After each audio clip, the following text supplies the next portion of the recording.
l'Eucharistie, c'est vraiment le mystère central, vraiment le sommet. Quand on dit le sommet de notre foi, là, c'est vraiment que là, ça se passe. Parce que moi, il y a une chose dans mon ministère, dans mon sacerdoce, qui est centrale pour toute ma vie, c'est l'Eucharistie. Et ça, je l'ai déjà dit à des gens, puis je le répète encore aujourd'hui.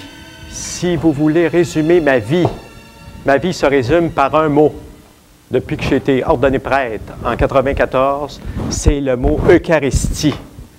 Et c'est là que, parce qu'on cherche Dieu, on cherche le Christ, on cherche le Seigneur partout, dans toutes sortes de voies, ou partout, on le cherche où il est, puis pourtant, il est là présent, à côté de nous autres, vraiment près de nous, parce que c'est lui qui l'a voulu. Il l'a donné comme un ordre, il a dit « Faites ceci en mémoire de moi ». Ah, il a voulu ça, il a voulu donner ça vraiment à son Église, et il a voulu que justement on puisse vraiment célébrer en ce mystère de l'Eucharistie, qu'on se rappelle sa mort, sa passion et sa résurrection d'une manière spéciale dans le beau sacrement de l'Eucharistie. Et ça, c'est vraiment central, vraiment, dans ma vie de prêtre, et ça devrait l'être aussi dans toutes les vies de prêtre. On ne peut pas négliger l'Eucharistie, on ne peut pas célébrer l'Eucharistie de toutes sortes de manières. On doit vraiment la célébrer vraiment avec amour, parce que c'est tout l'amour de Dieu qui s'exprime dans ça, et d'une manière vraiment particulière où Jésus se fait vraiment présence, vraiment la présence réelle. La présence réelle vraiment de l'Eucharistie, vraiment le corps, le sang, la divinité, l'humanité de Jésus qui sont rendus présents dans l'Eucharistie. Et ça, à partir du moment de la consécration. Et c'est là qu'on ne peut pas avoir plus la présence de Jésus. C'est qu'on dit que justement l'Eucharistie, c'est un sommet, parce qu'on ne peut pas avoir la présence du Christ plus forte, plus présente, plus proche de nous, que dans l'Eucharistie, en plus que nous allons recevoir, à laquelle on va communier, à laquelle Jésus va descendre en nous, faire sa demeure. Et il vient nous apporter vraiment un lot de grâce. Donc, c'est toute sa lumière, c'est tout son amour, c'est toute sa grâce. C'est tout ça, puis c'est beaucoup plus encore que ce que c'est qu'on peut en dire, qui vient en nous apporter une force. C'est vraiment un aliment, justement, qui fortifie vraiment notre âme, notre corps, pour justement lutter contre le péché. On a toute une lutte. Et Jésus l'a senti, ça, cette lutte-là. Il savait. Puis il avait tout un ennemi aussi, le démon, Satan. Puis il en était conscient de cette lutte-là, puis de ce combat-là.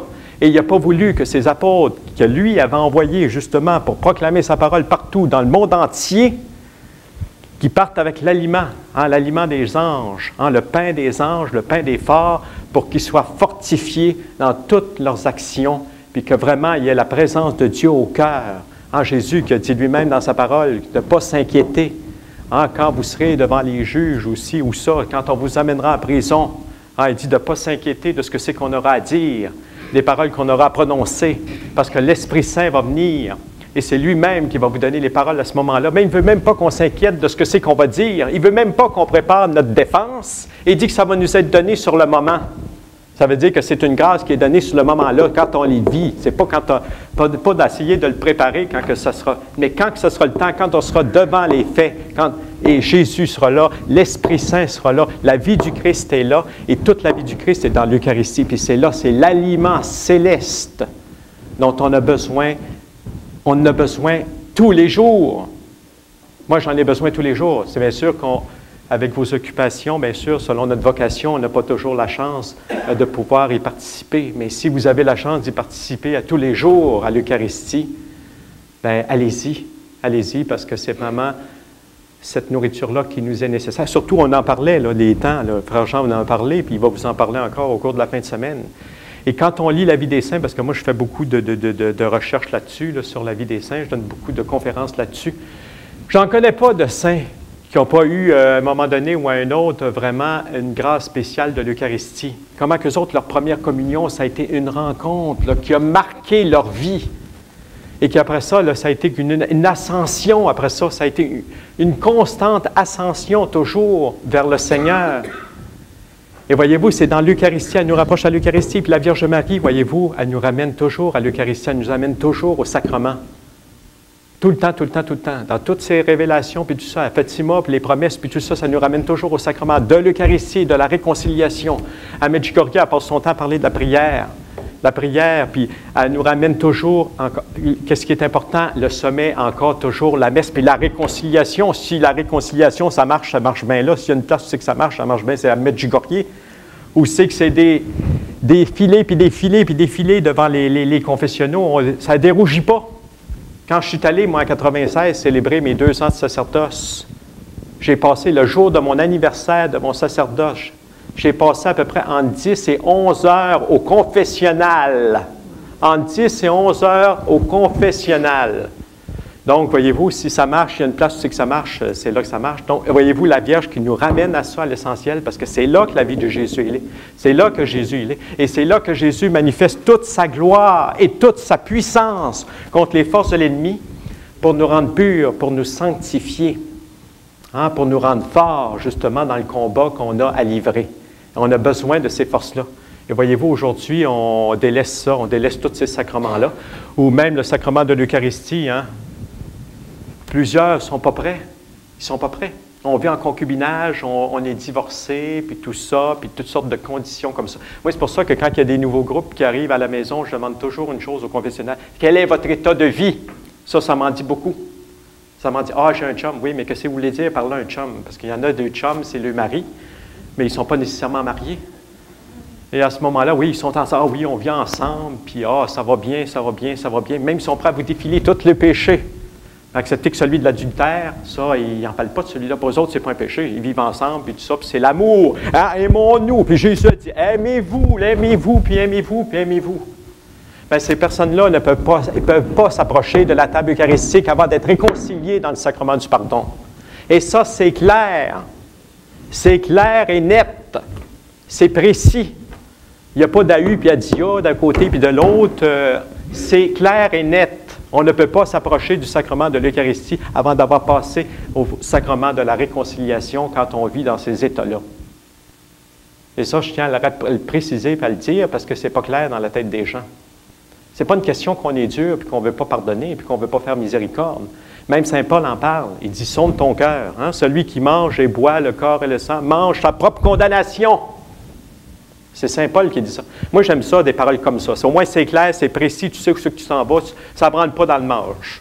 Tu sais que si, au moins tu le sais. Si tu n'es pas dans la voie, là, tu le sais parce que c'est tellement clair qu'il n'y a pas d'ambiguïté possible, il n'y a pas de confusion possible. Et ça fait partie aussi de notre tâche, nous autres, comme prêtres, d'enlever vraiment toute confusion afin que le peuple de Dieu soit bien dirigé puis qu'il suive la voie que le Christ, lui, y a confiée. Mais tout se ramène à l'Eucharistie, tout se ramène au centre. Et c'est vraiment ça, vraiment le sommet. Et il y a une chose aussi qu'on oublie, et qu'aujourd'hui on oublie dans l'Eucharistie, c'est l'aspect sacramentel, le sacrifice. Ça, je pense aussi, il faut réinsister là-dessus, il faut le redire encore. Parce que nous autres, on pense surtout au banquet. Et c'est vrai, parce que la table eucharistique est à la fois l'autel du sacrifice, mais elle est aussi le gage du banquet éternel, où c'est que là, on sera en communion vraiment. Là, ça sera vraiment le sommet des sommets, là, parce que là, ce ne sera plus à travers les autres, ça sera face à face. On sera devant la réalité du Christ, de Dieu, de la Sainte Trinité, de tout cet amour-là. Ça, bon, oui, il y a l'aspect banquet, il y a l'aspect fête. Là, aujourd'hui, on accentue beaucoup là-dessus. Puis l'aspect du sacrifice, on oublie ça, alors que c'est central dans l'Eucharistie. Parce que c'est là que ça se passe. C'est le sacrifice de la croix et le sacrifice eucharistique. C'est le même sacrifice. C'est la même offrande, c'est le même Christ. C'est le même sacrifice. Ça, il faut le comprendre. Ça, moi, quand j'étais petit, j'allais à la messe. Et puis jamais j'ai entendu ça d'un prêtre. Jamais. Puis j'y allais à la messe. Au moins une fois par semaine. Jamais j'ai entendu ça d'un prêtre que dans l'Eucharistie, quand on célébrait l'Eucharistie, dans le fond, c'était le même sacrifice que celui de la croix. Et ça, c'est important de le comprendre, sans ça, on ne comprendra jamais ce que c'est que l'Eucharistie. Et c'est là qu'on voit que, justement, quand on dit c'est le sommet, parce que dans le sens que, vraiment, le sacrifice eucharistique, le sacrifice de la messe, le sacrifice de la croix, il est rendu présent. Présent, là. Là. au moment où on célèbre la messe. Dans le sens, parce qu'on dit la messe, c'est un mémorial. Le Seigneur a dit, faites ceci en mémoire de moi. Là, on pense à mémorial, nous autres, on pense seulement à penser, c'est quelque chose du passé. Hein, on se rappelle, il y a 2000 ans, Jésus est monté sur la croix, il a offert son corps, il a versé son sang pour nous, pour la rédemption de nos péchés, pour nous sanctifier. Donc là, c'est cet aspect-là, puis on dit, bon, fait que voyez-vous que ça éclipse pas mal d'affaires. L'Eucharistie, ça devient juste comme une pièce de théâtre. Dans le fond, moi, j'ai ma robe, j'arrive, oui, le prêtre, il a sa belle robe, puis tout ça. Puis, mais il y a même comme un petit stage, on dirait, tu sais, le petit l'hôtel, tu sais, c'est comme sur un stage. Tu as ta table, tu as tout ton micro, tu sais, ça, c'est bien important pour que le monde te comprenne. Puis là, tu mimes, la patente, là. Ça fait un beau mime. Mais c'est pas ça, l'Eucharistie, c'est pas un mime. C'est pas juste se rappeler. Parce que chez les Juifs, parce qu'il ne faut pas oublier que la Pâque, l'Eucharistie a été donnée à la Pâque juive. La Pâque juive, on célébrait la libération du peuple juif, l'Exode, quand ils sont sortis d'Égypte. Pharaon, fini. Il a bien voulu les attraper après ça, puis il s'est fait prendre avec la mer Rouge, Moïse qui a tout fermé ça par-dessus. Puis là, ça a été fini. Ça a été la grande libération. Donc, le peuple juif fête sa libération pendant l'Exode. Mais quand on raconte, là, parce que là, même aujourd'hui, bien entendu, il y a des Juifs qui ne sont pas encore convertis, qui n'ont pas trouvé encore le Christ, en tout cas, qui l'attendent, eux autres. Eux autres, ils n'attendent pas son retour, ils attendent tout simplement qu'il vienne. Donc, quand on célèbre la Pâque, les Juifs célèbrent la Pâque encore aujourd'hui. Donc, là, eux autres, c'est bien familial, c'est toute la famille, puis tout ça. Puis là, le papa, là, il demande toujours aux plus jeunes de poser la question de qu'est-ce qui s'était passé dans cette fameuse nuit-là. Voyez-vous, c'est toujours la nuit. Et dans la nuit, la grande lumière, la libération, le peuple qui est libéré. Donc, qu'est-ce qui s'est passé dans Et puis là, le Père, là, ça lui donne l'occasion de raconter. Mais quand il raconte, là, l'Exode, là, c'est pas juste se rappeler, justement, eux autres, d'un événement. Bien, ils le revivent, là, au moment où c'est raconté. Ils revivent les événements de l'Exode. Et dans l'Eucharistie, c'est la même chose. Ce n'est pas seulement se rappeler que Jésus est monté sur la croix une fois pour toutes, puis qu'il nous a délivrés de nos péchés, puis il nous a la grande libération. C'est ça le plan de Dieu. C'est bien plus que Pharaon et ses armées. C'était du péché, du mal, puis de la mort qui voulait nous sauver. Et là, Jésus, quand on célèbre l'Eucharistie, c'est rendu présent. Donc, ça veut dire que Jésus verse son sang. C'est vraiment le corps livré, le sang versé pour la multitude, en rémission des péchés. Et là, c'est là que le prêtre, voyez-vous, le prêtre et le Christ, à ce moment-là, ne font vraiment plus qu'un. Ça, c'est tout un autre mystère aussi. Et ça, j'avais lu, c'était quelque chose d'extraordinaire, c'est comme une révélation quasiment. Parce que, tu sais, on est tellement habitué d'entendre la messe, puis toujours à peu près, oui, les mêmes paroles, tu sais, qu'on n'en voit plus vraiment le sens. Et Jean-Paul II, quand il a eu son 50e anniversaire de sacerdoce, il a écrit un livre. Et quand on dit, après la consécration, il est grand le mystère de la foi. Il est grand le mystère de la foi. Il y a deux mystères dans ça. Il y a deux mystères.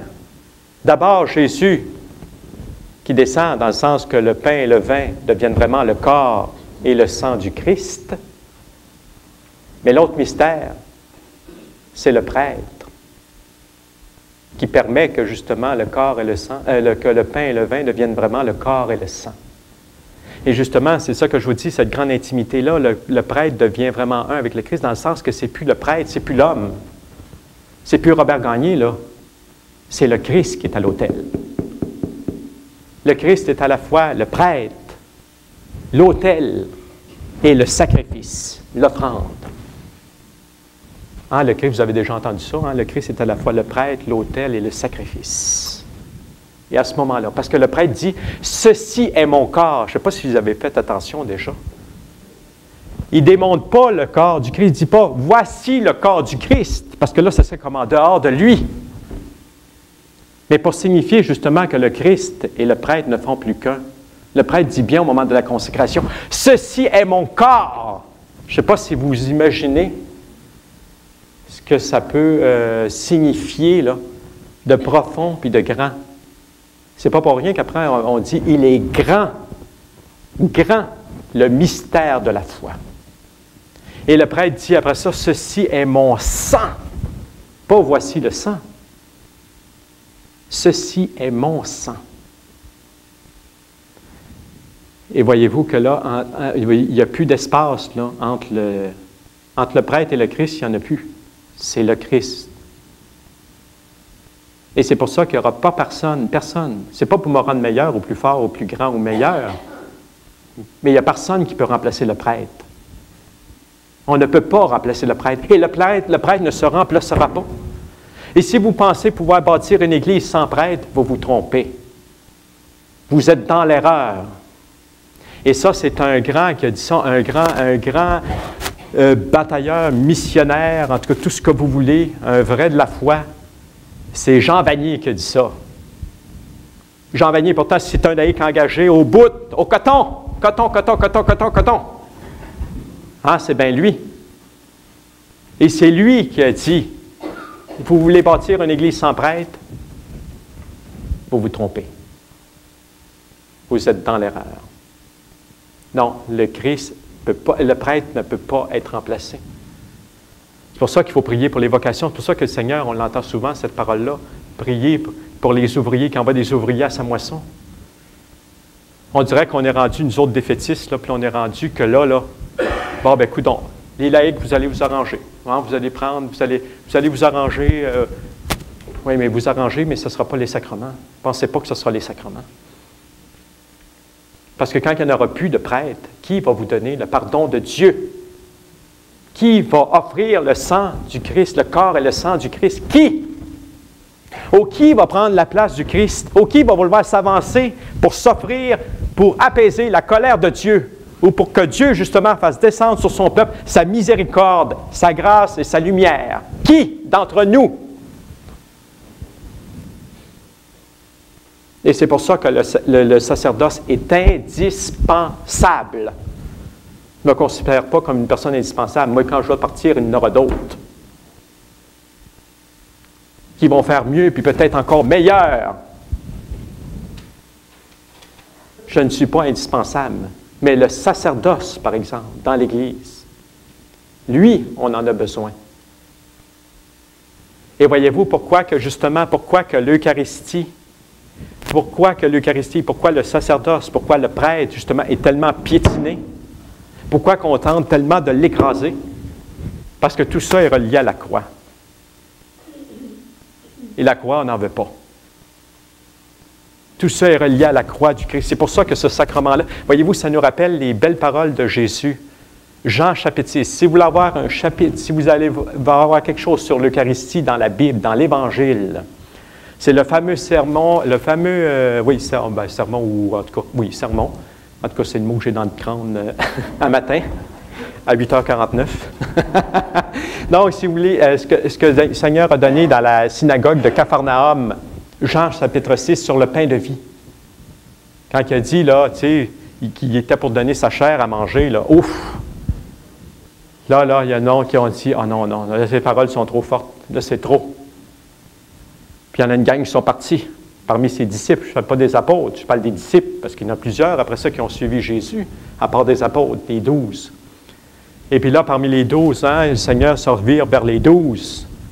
Puis vous autres, Seigneur, c'est Pierre, encore voyez-vous, Pierre qui avait reçu du Seigneur la primauté sur les autres. C'est lui qui avait proclamé la foi, le premier avait proclamé la foi que Jésus était vraiment le Messie. Et c'est lui encore qui, au nom des 12, prend la parole et qui dit, Seigneur, tu as les paroles de la vie éternelle. À qui pourrions-nous aller? Tu as les paroles de la vie éternelle. Les paroles de la vie éternelle. Ça veut dire que ce que tu dis là, c'est vrai. Même peut-être si Pierre, en arrière de la tête, il disait, je ne comprends pas trop comment il va réaliser ça.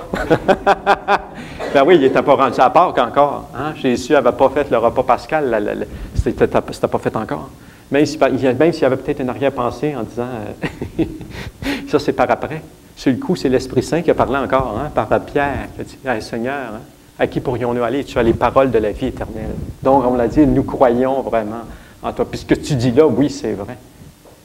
Puis que tu vas vraiment te donner en nourriture cet aliment céleste pour nourrir nos corps et nos âmes, principalement nos âmes. Donc, on ne pourra pas détacher, voyez-vous, l'importance et pourquoi que justement l'Eucharistie est tant piétinée, justement à cause du sacrifice du Christ, à cause de la croix.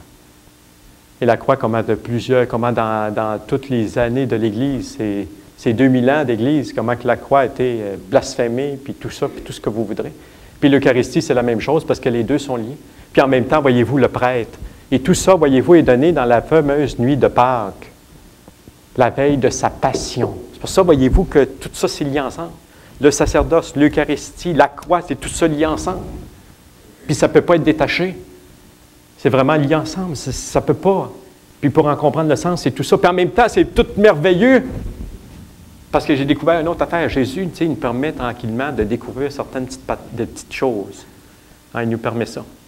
Il ne me parle pas, il n'a pas peur, il ne me parle pas pantoute. Je ne l'entends pas. Probablement que je suis sourd. Il ne me parle pas encore, mais il me parle par toutes sortes de monde alentour. Fait que ça, par exemple, j'ai l'oreille assez tendue pour écouter. Et encore dans les paroles de l'Eucharistie, tu sais, la veille de sa passion, il prit le pain, il rendit grâce. Ça, c'est important. Je vous dis, dans ça, il n'y a pas un mot, il n'y a pas une parole dans ça qui n'a pas du sens, qui ne va pas nous chercher quelque chose, là, pour vraiment nourrir notre âme. Des fois, ce n'est pas des grandes paroles. Mais c'est parce que, comme je disais tantôt, c'est qu'on est tellement habitué d'entendre la messe puis d'y aller que des fois, on en oublie. On en oublie ce que ça veut dire. Mais c'est important quand il dit, Seigneur, il rendit grâce. Ça veut dire que malgré, voyez-vous, toute la souffrance à laquelle lui, il était pour passer, parce que quand il a donné ça la veille de sa passion, le lendemain, il savait, lui, ce que c'était. Même il voyait, lui, toutes ses souffrances qui étaient pour passer. Nous autres, le Seigneur ne permet pas qu'on voit toutes nos souffrances par lesquelles on va passer. Ah, il nous permet de peut-être d'en prévenir quelques-unes, en tout cas d'absorber un petit peu, pour absorber un peu plus les coups. Mais il ne nous fait pas voir tout à l'avance, là où il nous mène. Parce que probablement, s'il fallait qu'il nous montre à l'avance, tous par là où il voulait nous faire passer, on reculerait. Hein? On abandonnerait. On dirait à Jésus, comme les autres, c'est trop. Hein? Pour moi, c'est trop. Pour toi, c'est correct. Toi, tu étais Dieu, tout ça. Mais pour nous autres, c'est trop, on reculerait. Donc, tranquillement, le Seigneur nous prépare. Hein, il nous prépare tranquillement à affronter toujours de plus en plus des combats plus durs, à livrer pour lui, pour sa gloire, pour le salut des âmes. Donc, le Seigneur, qu'est-ce que je voulais dire là? Là, j'en ai fait tellement que j'en ai oublié le fil. Ça, c'est plate. Oui, il rendit grâce, oui, c'est ça. Donc, il rendit grâce. Donc, à ce moment-là, ça veut dire que même malgré, c'est ça, toutes les souffrances qui étaient pour passer, il rendit grâce, ça veut dire qu'il était dans la joie de son sacrifice. Donc, le sacrifice, ce n'est pas seulement aussi toute cette souffrance-là. Cette souffrance-là est là, puis elle est inévitable, puis il a passé. Puis il savait qu'elle était inévitable. Et même, il nous a donné aussi, à Gethsémani, il dit, on peut le dire à Jésus, on peut le dire à Dieu que c'est trop. Il l'a dit lui-même dans sa prière. « Seigneur, s'il est possible que cette coupe s'éloigne de moi. » S'il est possible. Donc, si lui, il le dit, c'est parce que c'est pour nous autres. On peut dire à Dieu aussi, « Cette coupe, si tu peux l'éloigner de moi. » Mais là, après, c'est là.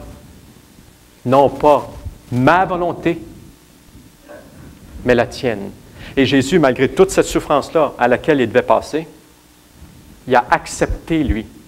Il a dit son oui à la volonté du Père parce qu'il savait, lui, que c'était ça qui était encore le mieux à faire. Et que même malgré tout ça, il était dans la joie de son sacrifice. Il y a une joie dans ça, la joie de se donner. Et on le voit à travers la vie des saints de ça, que même au milieu de la souffrance, ils ont une joie, puis ils le font vraiment avec amour. Et là, on a vu, tu sais, Sainte Thérèse de l'Enfant Jésus avec les reliques, puis là, ça passe partout dans le Québec, partout. Puis les gens, ça se déplace à milliers de personnes. Et Sainte Thérèse de l'Enfant Jésus qui a dit, on verra juste au ciel les souffrances que j'ai pu souffrir. On verra juste au ciel comment Jésus conduit une âme. Puis elle dit, je ne savais pas que je pourrais souffrir autant. Je ne savais pas que je pourrais souffrir autant. Mais elle dit, en voulant dire, je le conçois, là, je le vois, là, je le réalise seulement d'une seule façon. Ma soif que Dieu m'a donné des âmes. Ma soif des âmes. Parce qu'elle, à un moment donné, elle avait été touchée d'une parole, parce qu'elle, c'est tout dans la parole de Dieu. C'est ça qui est beau avec Thérèse. Oui, il y a des moments où Jésus, Marie, qui va la guérir, quand elle était toute petite, à l'âge de 4 ans, 4-5 ans, quand elle avait perdu sa mère. Bon, il y a des événements comme ça. Mais à travers ça, là, Elle, ce n'est pas une sainte où c'est que tout du merveilleux tout le temps, où Jésus, le petit enfant Jésus, il apparaît dans ses bras ou pendant la communion, elle voit toutes sortes de phénomènes ou tout ça. C'est tout à travers la parole de Dieu. C'est dans la parole de Dieu qu'elle a trouvé sa vocation. C'est toujours dans la parole de Dieu. Et un jour, c'est ça, c'est qu'elle méditait toujours la parole de Dieu, la passion, et le cri de Jésus sur la... J'ai soif! Ça y a percé le cœur, là. Et puis ça, elle est toujours restée. Et c'est pour ça qu'elle dit que si j'ai pu souffrir autant. Et il dit, puis après ça, elle rajoute, c'est ça qui est beau. C'est qu'en plus, elle dit, avec amour. J'ai souffert, mais avec amour. Avec amour. Elle dit, je ne pensais pas que je pouvais, même avec joie. Parce qu'elle dit, ça y a pris plusieurs combats avant de trouver sa joie, même dans la souffrance qu'elle portait pour le salut des âmes. Avec amour et avec joie. Et voyez-vous, Jésus, la veille de sa passion, il rendit grâce. Il était dans la joie d'offrir ce sacrifice-là pour nous autres. Pour toute l'humanité, mais pour nous autres aussi en particulier. Pour chacun d'entre nous. Et ça, c'est merveilleux, c'est grand. Ça veut dire que ce que c'est qui se passe là, même on s'en parle le matin, on essaye de découvrir, on essaye de percer un petit peu plus le voile, le mystère qu'il y a à travers tout ça. Mais c'est pour montrer comment que c'est grand l'Eucharistie. Et ce que c'est qui se déploie là, comme grâce et lumière et tout ce que vous voudrez, là, ça dépasse tout ce qu'on peut en dire. C'est Dieu. Ça reste dans le mystère de Dieu. C'est pour ça que le curé d'Ars disait, on ne pourra pas, il dit, c'est au ciel qu'on va découvrir ça. C'est au ciel qu'on va découvrir ça. Toute cette beauté-là, puis toute cette grandeur-là. Et c'est pour ça qu'il disait que lui, au ciel, avant de se mettre à genoux devant un ange, il se mettrait à genoux devant un prêtre. Parce que c'est le prêtre qui donne Jésus, pas l'ange. L'ange ne peut pas consacrer.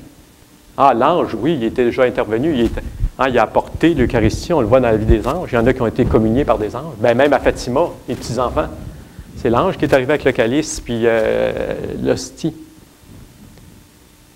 Mais l'ange ne peut pas consacrer. C'est le prêtre qui peut consacrer.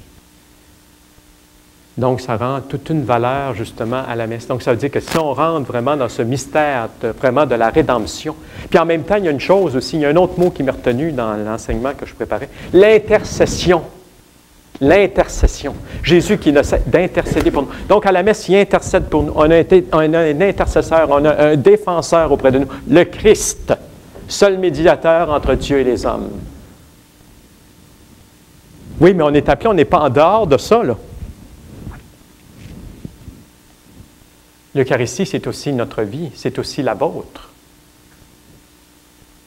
C'est pour nous montrer que, justement, le sacrement de l'Eucharistie, ce n'est pas seulement comme quelque chose qui, bon, on participe, c'est-à-dire qu'on vient participer comme à un événement, non.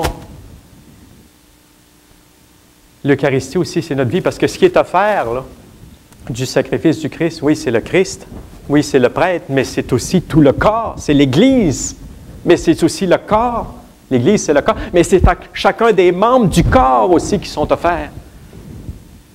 Donc, ce qui est offert à l'Eucharistie, ce n'est pas juste, mais c'est toute l'Église, c'est tout le corps, qui est renouvelé par son chef, le Christ.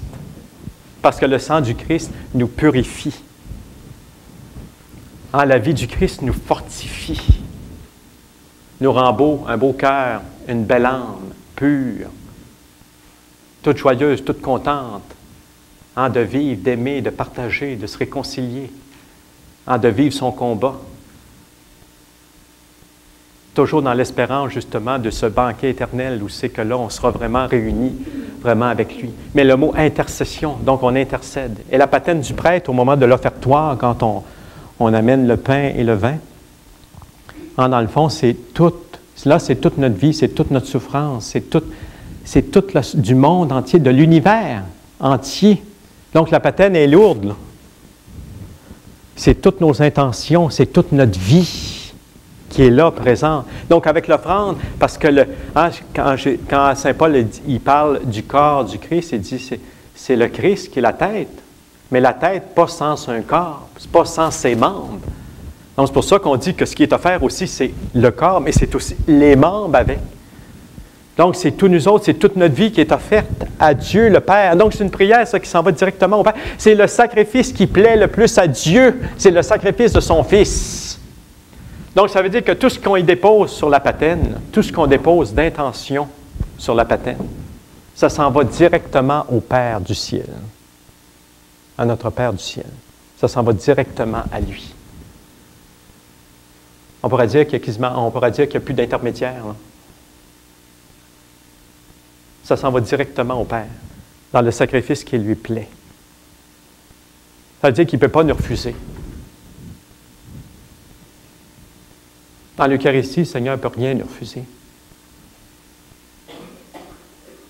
Absolument rien nous refuser. Pour ça, c'est une grande prière. La grande prière, je ne sais pas si on se rend compte que c'est la grande prière, la plus grande des prières, parce que c'est l'offrande. Mais ça peut devenir aussi notre vie. Ça peut devenir aussi notre offrande. On peut devenir aussi intercesseur, intercéder. Donc, il y a toute une grandeur là-dedans, il y a toute une beauté, il y a toute... c'est de toute beauté. Moi, je pense que j'ai été ordonné rien que pour une chose.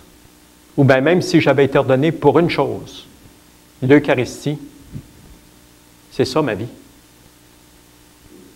Et quand, à un moment donné, il y avait Jean de Robert, qui était venu, qui était fils spirituel du Padre Pio. Donc, il y a eu le Padre Pio, lui, comme directeur spirituel. Son directeur spirituel, c'était le Padre Pio. Donc, pas le moindre. Hein?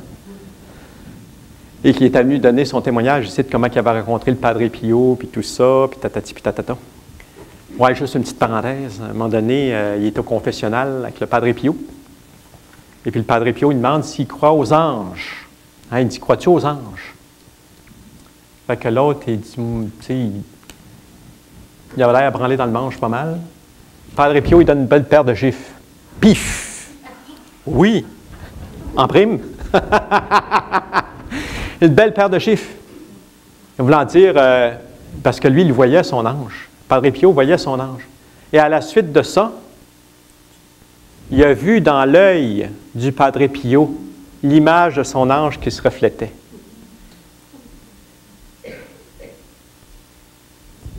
Ça, c'est assez spécial. Donc, de Robert était venu comme ça, elle l'avait rencontré après. Puis là, bien entendu, il savait que j'étais prêtre parce que je portais le collet romain. Donc, il me posait des questions, puis il dit deux choses.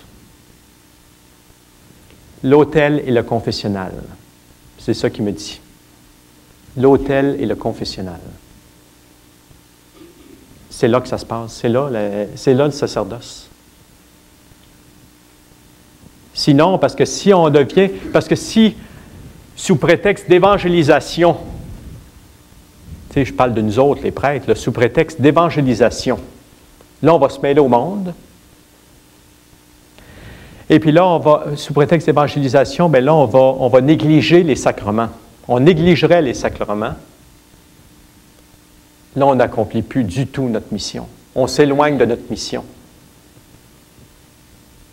Puis quand on le voit encore à travers la vie des saints, comment qu'eux ont été submergés de gens, parce que les gens amenaient à eux autres, qu'est-ce que tu veux quand c'était? Eux autres, c'était de la grâce ambulante, tu sais. Hein? C'est vrai, c'était des paquets de grâce ambulants. Ils se promenaient partout, puis là, les foules venaient, hein? Comme avec Jésus. Bien, c'est sûr que, puis malgré tout ça, malgré tout ce qu'il pouvait, les journées qu'il faisait, jamais il aurait négligé l'Eucharistie. Jamais il aurait négligé les sacrements. Et au contraire, voyez-vous, l'évangélisation aussi passait par les sacrements, justement. Et dans les textes de Vatican II et autres, si vous lisez un petit peu, vous allez voir qu'à la source de l'évangélisation, le sommet, l'Eucharistie. Mais on ne peut pas, sous prétexte d'évangélisation, négliger les sacrements pour dire, moi, je m'en vais évangéliser à cette heure. Parce que là, nos églises se vident, on va aller chercher du monde. Donc, on va dire au monde, bien là, si vous avez moins de messes sur semaine, bien là, moi, il faut que j'aille évangéliser. Ça ne marche pas. C'est pas ça. Et les textes sont clairs, Vatican II, puis les autres. L'Eucharistie est le sommet. Imaginez, la vie de Jésus est là. J'en ai besoin, moi, si je veux aller évangéliser, justement. Si je veux aller toucher les cœurs, Il faut absolument que j'aie la vie de Dieu. Mais où que je vais la trouver, la vie de Dieu? Et principalement, c'est dans l'Eucharistie. Donc, j'ai besoin de la vie du Christ en moi, qui vienne en moi justement pour m'aider à évangéliser, à toucher les cœurs. Parce que ce n'est pas moi qui peux toucher les cœurs par ma parole, mais c'est lui qui va m'aider justement à être en mesure de prêcher, puis de toucher les cœurs, puis de guérir les corps, puis de guérir les âmes, puis de les ramener au Seigneur, puis de leur donner le goût, le désir de Dieu. Éveiller en eux au moins ce désir-là, au moins l'éveiller un peu, ce désir-là de Dieu. Et combien de saints, parce que j'ai fait une petite conférence sur Saint Pie X, puis lui aussi, c'est la même chose. Parce que juste à la veille, justement, de la Première Guerre mondiale, parce que lui est mort en 1914, il l'avait dit, hein, c'était la guerre qui était pour le faire mourir. Cette guerre-là était pour le faire mourir. Même d'ailleurs, il s'offrait justement pour tout le peuple de Dieu. Et effectivement, au moment où débutait la guerre, la Première Guerre mondiale, Pie X est mort. Et à un moment donné, il cherchait un moyen, justement, parce qu'il voyait, ça faisait 200 ans qu'il avait un rêve. Il voyait la terre ensanglantée. Ensanglantée. Il voyait du sang puis du feu. La terre était en feu et en sang. Et ça faisait 200 ans qu'il voyait ce rêve-là. Et tout ça, voyez-vous, le préparait, l'amenait. Il ne savait pas encore qu'il se préparait une guerre. Mais bien entendu qu'après ça, à un moment donné, il a compris que c'était à ça qui s'en venait, la guerre. Pendant 200 ans. Puis là, il voulait demander une solution. Il était prié, il était allé prier. Et tout d'un coup, dans sa chapelle, d'un coup, ses yeux se lèvent sur la petite lampe rouge. La petite lampe rouge, la lampe du sanctuaire. Et voyez-vous, c'était ça, là. Jésus disait, oh, avec les temps qui s'en viennent, ils vont avoir besoin de l'Eucharistie. Ils vont avoir besoin de moi. Oui, mais il est là, en voulant dire, je suis là, là. Est-ce que vous m'oubliez? Vous oubliez que je suis là, la présence dans vos églises, puis vous ne venez même pas. Et puis c'était présenté, voyez-vous, là, il avait demandé un signe pour voir si son affaire, c'était vraiment ça. Là. Et puis il arrive un petit gars de 4 ans, avec sa mère. Et puis là, il le fait venir, le petit gars, il arrive, il vient, il met la main sur le pape. Puis là, le pape le prend, puis il l'assit sur lui. Et il dit, il y a quelque chose dans tes yeux. Je vois que tu as quelque chose. Et le petit qui dit, quand est-ce que je pourrai communier? 4 ans. Quand est-ce que je pourrai communier? Le Saint-Père, il pose 2 questions. Qui vas-tu recevoir dans l'Eucharistie? Qui? Le petit gars dit Jésus. Qui est Jésus? Jésus est le Messie, le Fils de Dieu, le Sauveur. Puis là, il se retourne vers sa mère et il dit, demain matin, à 6 heures, vous me l'amènerez. Je lui donnerai moi-même la première communion dans ma chapelle. Pie X. Et puis là, il avait dit, les petits-enfants. Oui, c'est ça. Puis là, après ça, c'est ça qu'il s'était dit. Il dit, c'est les petits-enfants. Puis là, il avait emmené à Rome, au Vatican. Il dit, allez me chercher les petits-enfants. Puis là, il avait amené, puis ça, c'était vraiment sa consolation. Il dit, c'est eux autres. Il dit, voulez-vous aider le pape? Parce que, vois-tu, malgré que le pape avait offert sa vie, il dit, non, en voulant dire, mon sacrifice s'y est passé. Ça en prend d'autres avec moi. Il dit, allez me chercher les enfants. Et tous ces petits-enfants-là, ils étaient venus. Puis là, ils les préparaient. Puis là, ils étaient venus faire leur première communion au Vatican à Rome. Puis c'est le pape qui s'en était chargé lui-même. Et même, il avait dit une chose. Il dit, quand je mourrai, vous les amènerez à mon tombeau et je les bénirai.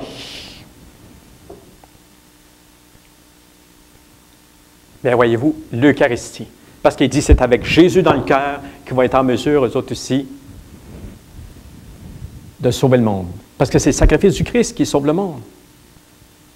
Donc, voyez-vous comment c'est urgent, puis comment c'est urgent dans les temps qu'on est ici. On dirait qu'on est rendu, je ne sais pas, on est amnésique, on est en train on est en train de s'étouffer, on est en train de mourir. Parce que si le sacrifice de la croix, c'est plus assez fort pour nous émouvoir, qu'est-ce que ça va nous prendre? Qu'est-ce qu'il va falloir faire? Si même le sacrifice du Christ n'arrive pas à nous émouvoir, là, c'est vrai que le monde s'en va à leur perte. Là, c'est vrai qu'on s'en va. Oui, là, on s'en va dans l'abîme. Et des choses terribles vont arriver pour le monde. Et on a besoin de l'Eucharistie parce que c'est ça qu'on célèbre, c'est ça, le sacrifice de la croix. Et on a besoin de toute cette miséricorde-là, de toute cette bonté-là, de tout cet amour-là qui tombe sur le monde.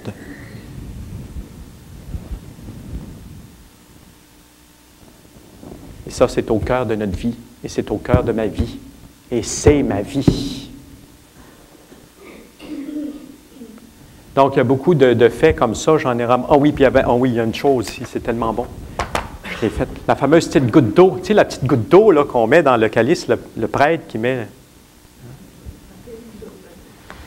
Il y a le cardinal Mercier qui disait quelque chose d'absolument savoureux.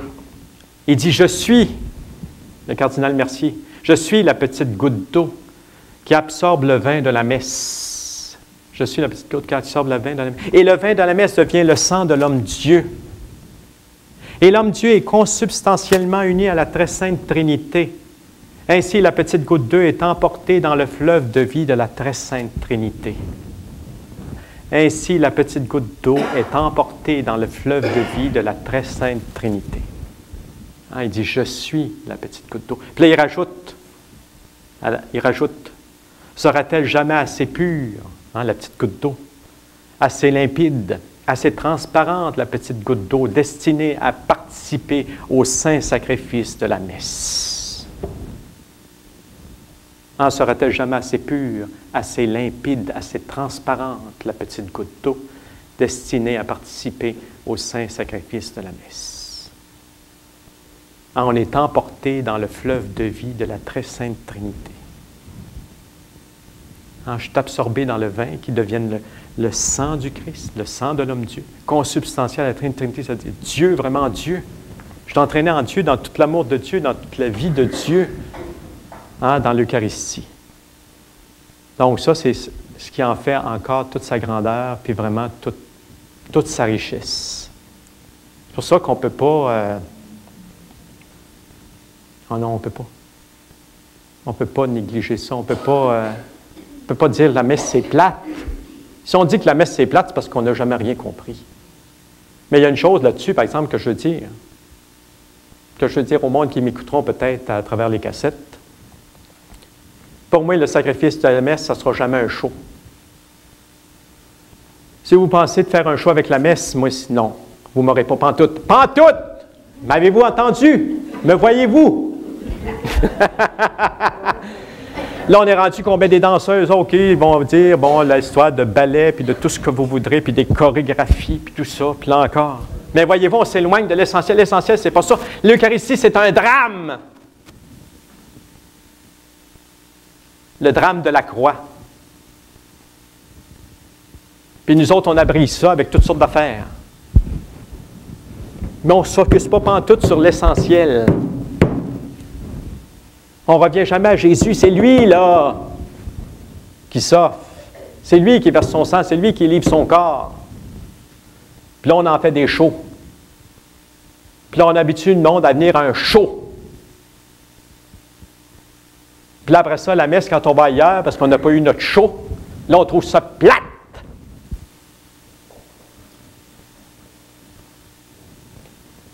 Parce que là, je me dis, on n'a rien compris. On n'a pas la foi. On ne croit pas. On ne croit pas parce que si on croyait, on verrait. Parce que quand la foi rentre dans le monde, dans les gens, dans les personnes, ils voient. Les ténèbres se poussent. Ça veut dire qu'on est complètement aveuglé. On ne s'en rend pas compte. Nous autres, on pense qu'on est tout correct. Mais on est complètement aveuglé. On ne voit rien. On n'entend rien. On n'est pas de Dieu. Ce n'est pas l'Esprit de Dieu qui nous habite à ce moment-là. Ce n'est pas vrai.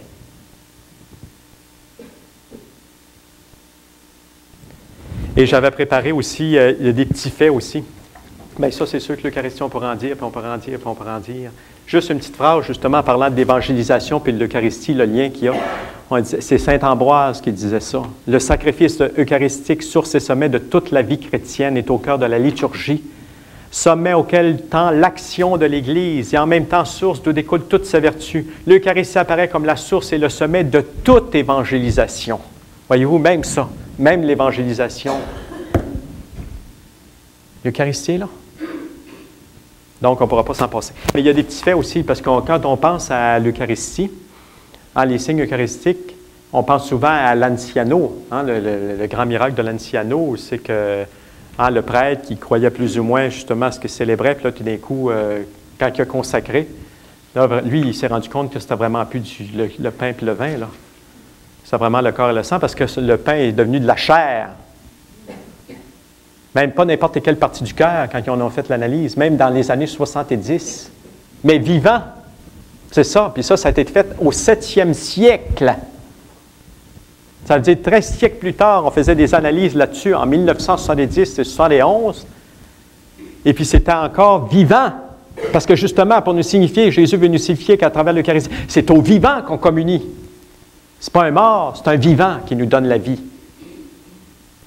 Et ce n'était pas n'importe quelle partie du cœur, c'est le cœur, à part de ça, c'était une partie du cœur, puis ils ont dit, c'était le myocarde. Puis les experts qui ont analysé ça, là, ils ont dit, il faut que ce soit un expert qui ait fait, pour aller chercher ce muscle-là, là, il faut vraiment être un expert pour faire ça. Ça ne prend pas n'importe quel chirurgien. Ah oui, le chirurgien, c'est Dieu. C'est tout un chirurgien, lui.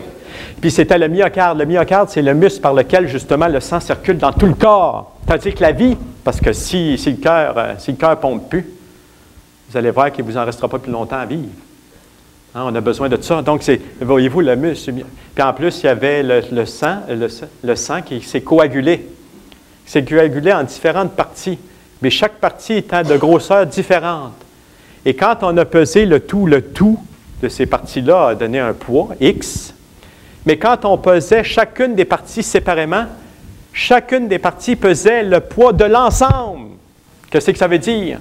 Ça veut dire que comme toujours l'enseignement de l'Église l'a toujours dit, c'est que dans chaque partie, le Christ est tout entier présent.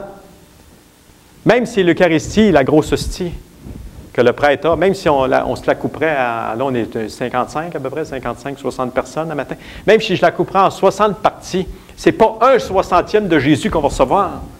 C'est Jésus tout entier dans chacune des parties. Bon, ça c'est l'Anciano, c'est quand même assez connu. Mais il y a d'autres faits aussi qui s'est réalisé, des faits eucharistiques.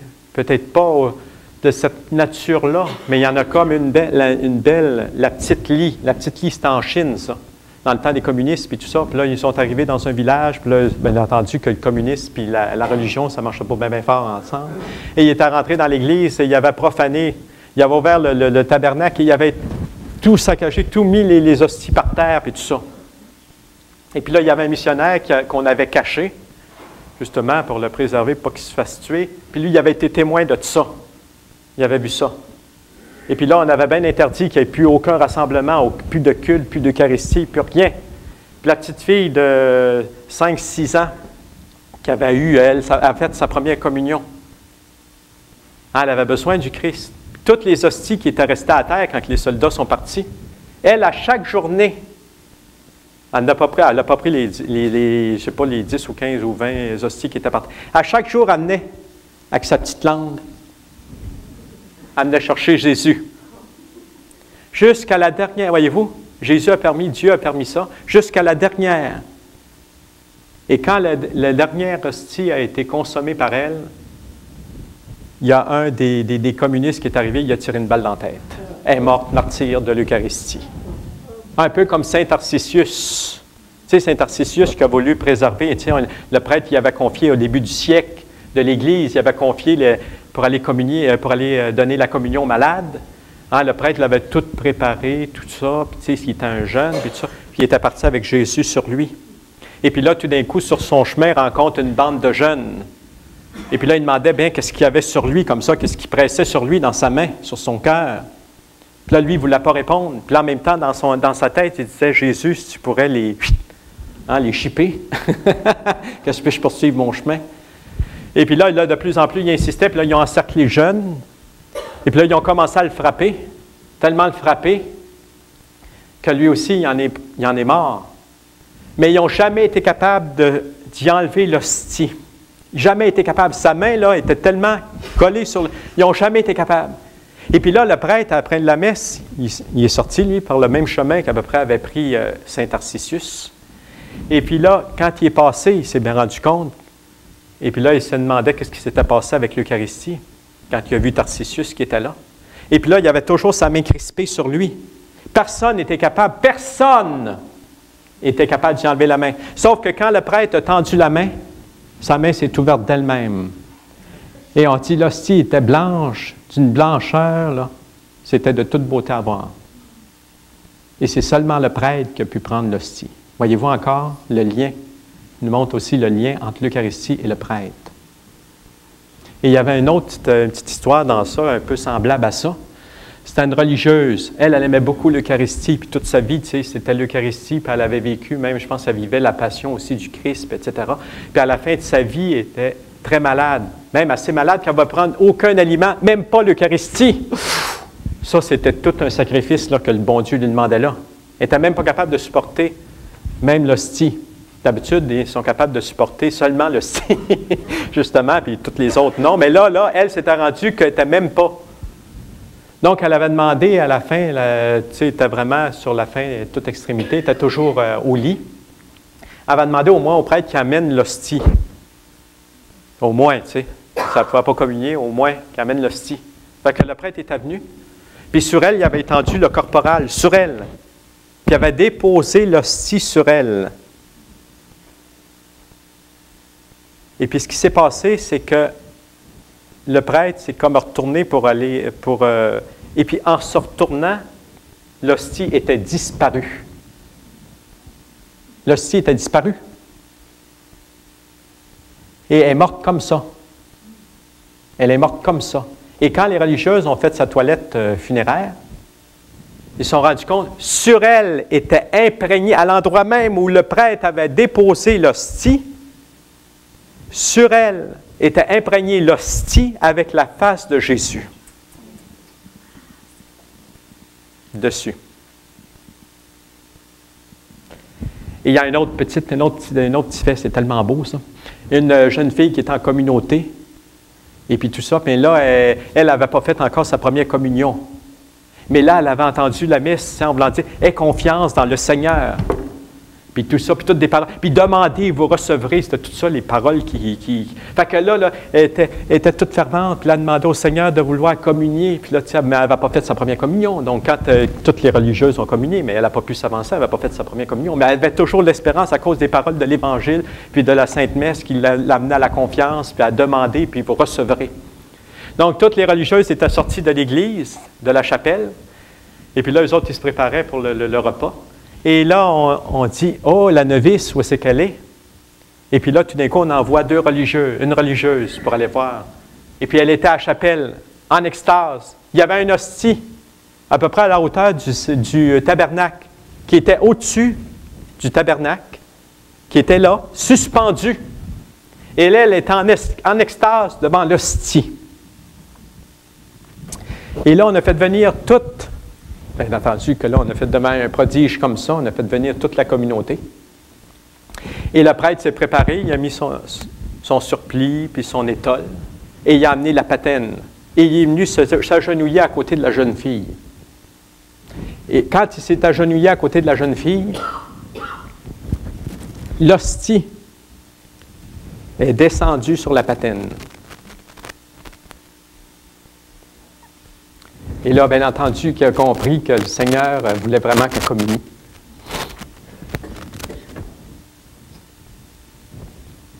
Et il a donné l'hostie. Et elle a communié. Puis tellement dans une joie puis dans un amour, là, bien, qu'elle est morte de joie et d'amour.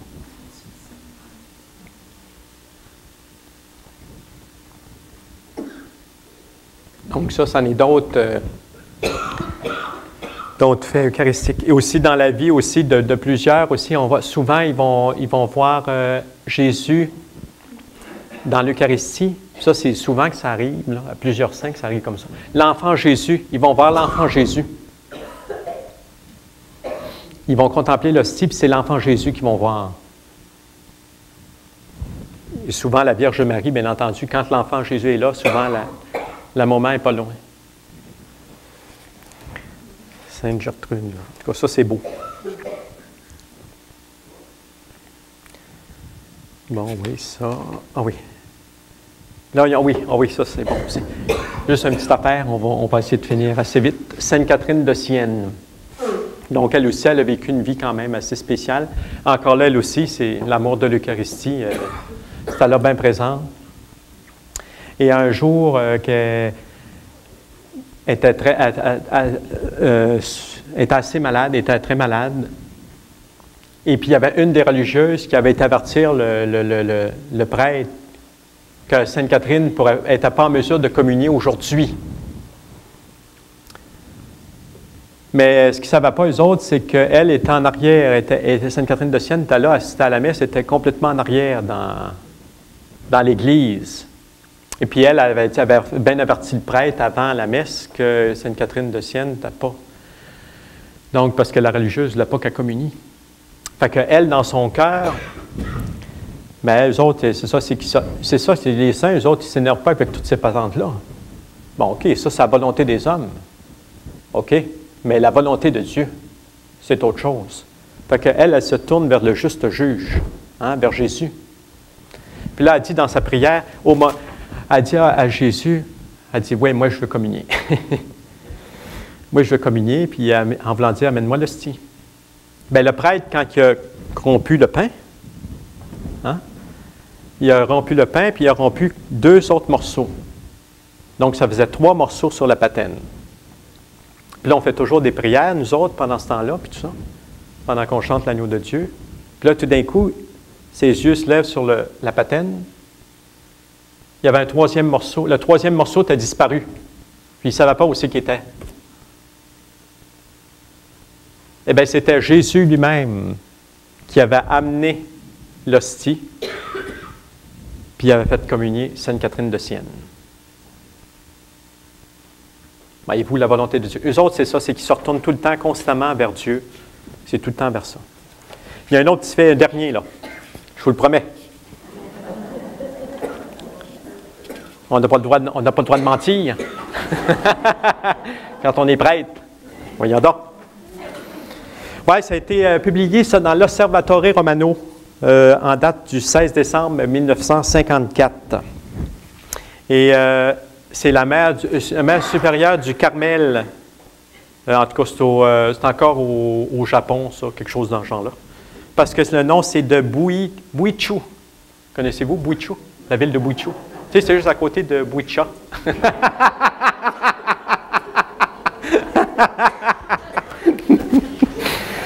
Donc, ça doit être, en tout cas, dans ce coin-là, au Japon, en quelque part. Parce qu'il y a un nom pareil, là.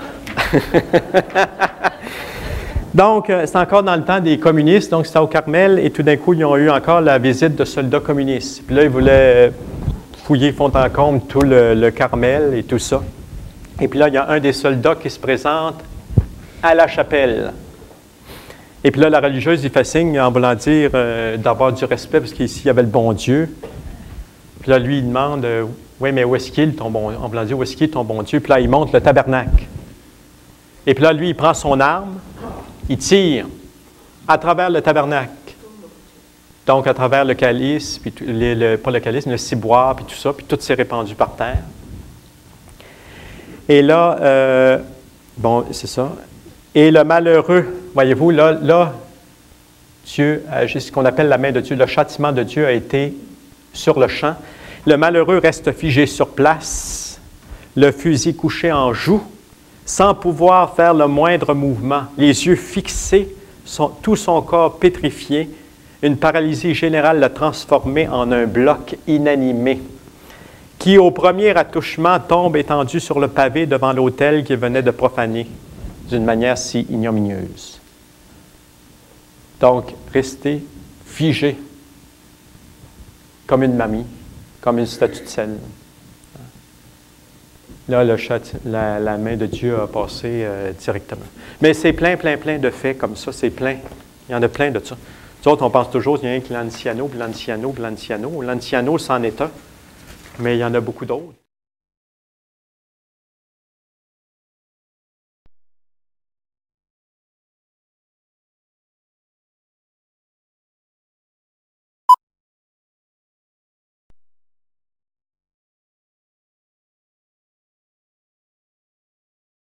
La Trinité tout entière présente dans l'Eucharistie. Donc, je suis allé puiser dans l'Eucharistie, notre sanctification. Là, je ne sais pas exactement la prononciation exacte de son nom, là. En tout cas, Raniero Cantalamessa.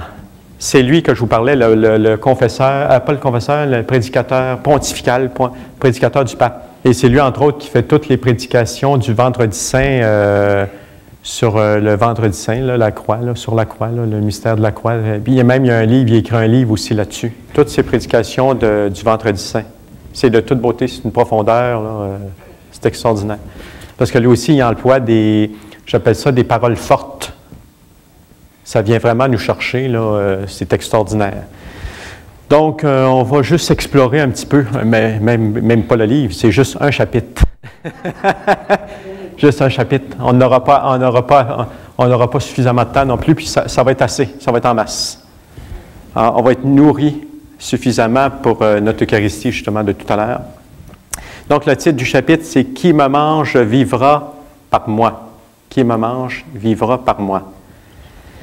Et là, il commence comme ça, il dit « Par l'Eucharistie, le chrétien est véritablement ce qu'il mange. » Parce que là, vous allez voir que c'est aussi qui va en venir par là. Il y a bien longtemps déjà, Saint Léon le Grand écrivait « Notre participation au corps et au sang du Christ ne tend à rien d'autre qu'à nous faire devenir celui que nous mangeons. » Et puis là, parce qu'il veut faire une comparaison avec la nourriture. Moi, quand je mange une carotte, je ne deviens pas une carotte. Hein? C'est plutôt le contraire. C'est la carotte qui est assimilée par mon organisme. Puis là, ça se transforme en protéines, en tout ce que vous voudrez, puis ça maintient la vie de mon corps. Mais là, c'est ça qu'il veut dire, c'est que, justement, il dit que pour l'Eucharistie, ce n'est pas la même chose. Quand nous mangeons le corps et le sang du Christ, là, premièrement, c'est un aliment qui est vivant, qui n'est pas mort. Et je deviens celui que je mange. Je deviens celui que je mange dans l'Eucharistie. C'est ça qui, voyez-vous, c'est pour ça que je vous dis, on n'aura pas besoin de passer les 12 ou 15 chapitres. Même déjà là, juste en disant ça, là, c'est déjà beaucoup, là. Je deviens celui que je mange. Et d'ailleurs, il rapporte que ça, c'était une parole rapportée par un païen. Il dit par un philosophe athée, il dit « L'homme est ce qu'il mange ». C'est un philosophe athée qui nous vaut cet adage, mais son intention est de nous dire qu'il n'y a pas en l'homme de différence entre matière et esprit, mais que tout s'y réduit à la composante organique et matérielle. Mais une fois encore, à son insu, c'est un athée qui a trouvé la meilleure formulation d'un mystère chrétien. Et puis là, il dit, c'est là que ça a été repris par Saint Léon le Grand, puis tout ça. Et c'est ça qui fait toute la différence, nous autres, dans l'Eucharistie. On devient celui que l'on mange. Et d'ailleurs, c'est là pour ça qu'il dit, qu'il rapporte la parole du Christ. Hein, lui-même, il dit, écoutons Jésus qui lui-même le dit à ce propos. Comme le Père qui est vivant m'a envoyé et que je vis par le Père. Le Fils vit par le Père.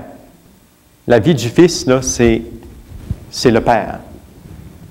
Ainsi, celui qui me mangera vivra par moi. Jean 6. Jean 6, ça, c'est le grand... Quand vous voulez trouver dans la Bible, dans l'Évangile, un passage sur l'Eucharistie, là, tout de suite devrait vous venir à l'esprit Jean, chapitre 6. Parce que ça, c'est le grand sermon de Jésus dans la synagogue de Capharnaüm, où là, il va dire, celui qui mange mon sang, celui qui mange ma chair, boit mon sang à la vie éternelle. Puis là, après ça, tout le scandale que ça l'a provoqué, parce que manger sa chair puis boire son sang, c'était quelque chose à entendre, là. Pour nous autres, là, ça ne fait pas scandale, là. Mais pour eux autres là, qui entendaient ça, là, puis Jésus qui est vivant, là, devant eux autres, là, puis qui dit ça, manger ma chair, puis boire mon sang, là, c'était quelque chose. C'est pour ça qu'il y en a plusieurs, à partir de ce moment-là, ils ont voulu suivre Jésus. Hein, ils se sont éloignés de Jésus, et c'est là que Jésus se tourne vers les apôtres et dit, puis vous autres, Et Pierre, comme il a la primauté sur les 12, qu'il l'avait reçu sur les 12, hein, il l'avait reçu du Père, sa primauté, c'est lui qui va prendre la parole et il dit, « Tu as les paroles. À qui pourrions-nous aller? Tu as les paroles de la vie éternelle. » Hein, et Pierre et les apôtres, eux autres, vont poursuivre à vivre des enseignements de Jésus. Donc, c'est là qu'il dit, le vivre par moi, là, où c'est qu'il va en venir là-dedans? C'est qu'il y a deux choses dans ça. Donc, il dit, celui qui mange le corps du Christ vit par lui, c'est-à-dire en vertu de la vie qui provient de lui. C'est-à-dire, nous vivons, nous autres aussi, par Jésus. Celui qui nous communique la vie, celui qui nous donne la vie. Notre vie, là, c'est Jésus. Et aussi, ça veut dire aussi, pour lui aussi. Pour lui, c'est-à-dire pour sa gloire, pour son amour, pour son règne. Dans le fond, exactement comme Jésus, pareil comme quand Jésus, que lui, il vit pour le Père. C'est-à-dire que sa vie, lui, il la reçoit du Père. S'il est vivant, là, s'il est le vivant, parce qu'il le Père. Mais il vit aussi pour le Père, c'est-à-dire qu'il travaille pour sa gloire, il travaille pour son royaume, il travaille pour son amour, il travaille, hein, il est en action, son action, il fait toujours, voyez-vous, tout est le Père. Tout est tourné vers le Père. Toute la vie de Jésus est tournée vers le Père. Constamment, Jésus s'en remet constamment au Père. Il reçoit, il le dit lui-même, il reçoit tout du Père. Et dans le fond, celui qui communie au corps et au sang du Christ, là, c'est ça qu'il nous dit. On vit par lui, mais on vit aussi pour lui. Ça veut dire qu'on est engagés, nous autres aussi. Vois-tu, il y a comme, tu sais, on reçoit, mais aussi, il y a une contrepartie à ça. Tu sais, on donne, on est appelé aussi à donner. On ne peut pas garder cet amour-là. On l'a dit, on ne peut pas garder cet amour-là. Même cet amour-là, il devrait être tellement grand en nous là, que ça ne peut pas faire autrement que déborder. Et ça devrait être le débordement de cet amour-là, justement, qui est un peu comme le centre de notre action, qui produit notre action dans le monde. C'est comme un peu comme ce débordement-là d'amour qu'on reçoit là, de Jésus, principalement là, ici, là, dans l'Eucharistie. Donc, la nourriture même qui est en soi n'est pas vivante, ne peut communiquer la vie. Voyez-vous, c'est ça la différence avec le pain eucharistique. Hein, les aliments que je prends, moi, tout ce qu'ils font, c'est qu'ils soutiennent ma vie. J'en ai besoin pour soutenir la vie de mon corps. Mais elle ne communique pas la vie, elle ne donne pas la vie. Tandis qu'avec le pain de vie, au contraire, lui, d'abord, il est vivant, le pain de vie. Et ceux qui le reçoivent vivent par lui en vérité, c'est-à-dire qu'ils reçoivent vraiment leur vie. On reçoit vraiment notre vie de ce pain-là. Là. Voyez-vous comment notre vie est liée au sacrement? Voyez-vous comment que j'ai... Tu sais, quand Jésus a institué ces sacrements, là, c'était... c'est là qu'on se rend compte de la profondeur de... C'est là qu'on se rend compte, je dirais, aussi de la proximité avec notre vie, là. C'est pas juste aller à la messe, c'est pas juste comme une action, là, tu sais, je vais à la messe comme je vais à l'épicerie, comme je vais faire mes commissions, comme je vais voir mon avocat, comme je vais à mon travail, je vais à l'école, je vais au bureau, je vais à l'établi. L'Eucharistie, ça fait partie de ma vie. Je ne vis pas là, sans ça. Là. Je meurs, c'est ça, sans ça. Je meurs. Si je n'ai pas la vie reçue de Dieu, là, je meurs. Je n'existe même pas. Et c'est tout ça qui est communiqué, justement, dans l'Eucharistie. Ah, c'est pourquoi, tandis que la nourriture du corps se transforme en celui qui l'a prise, c'est-à-dire dans le sens qu'il est assimilé, hein, le corps assimile la nourriture pour soutenir la vie de son corps.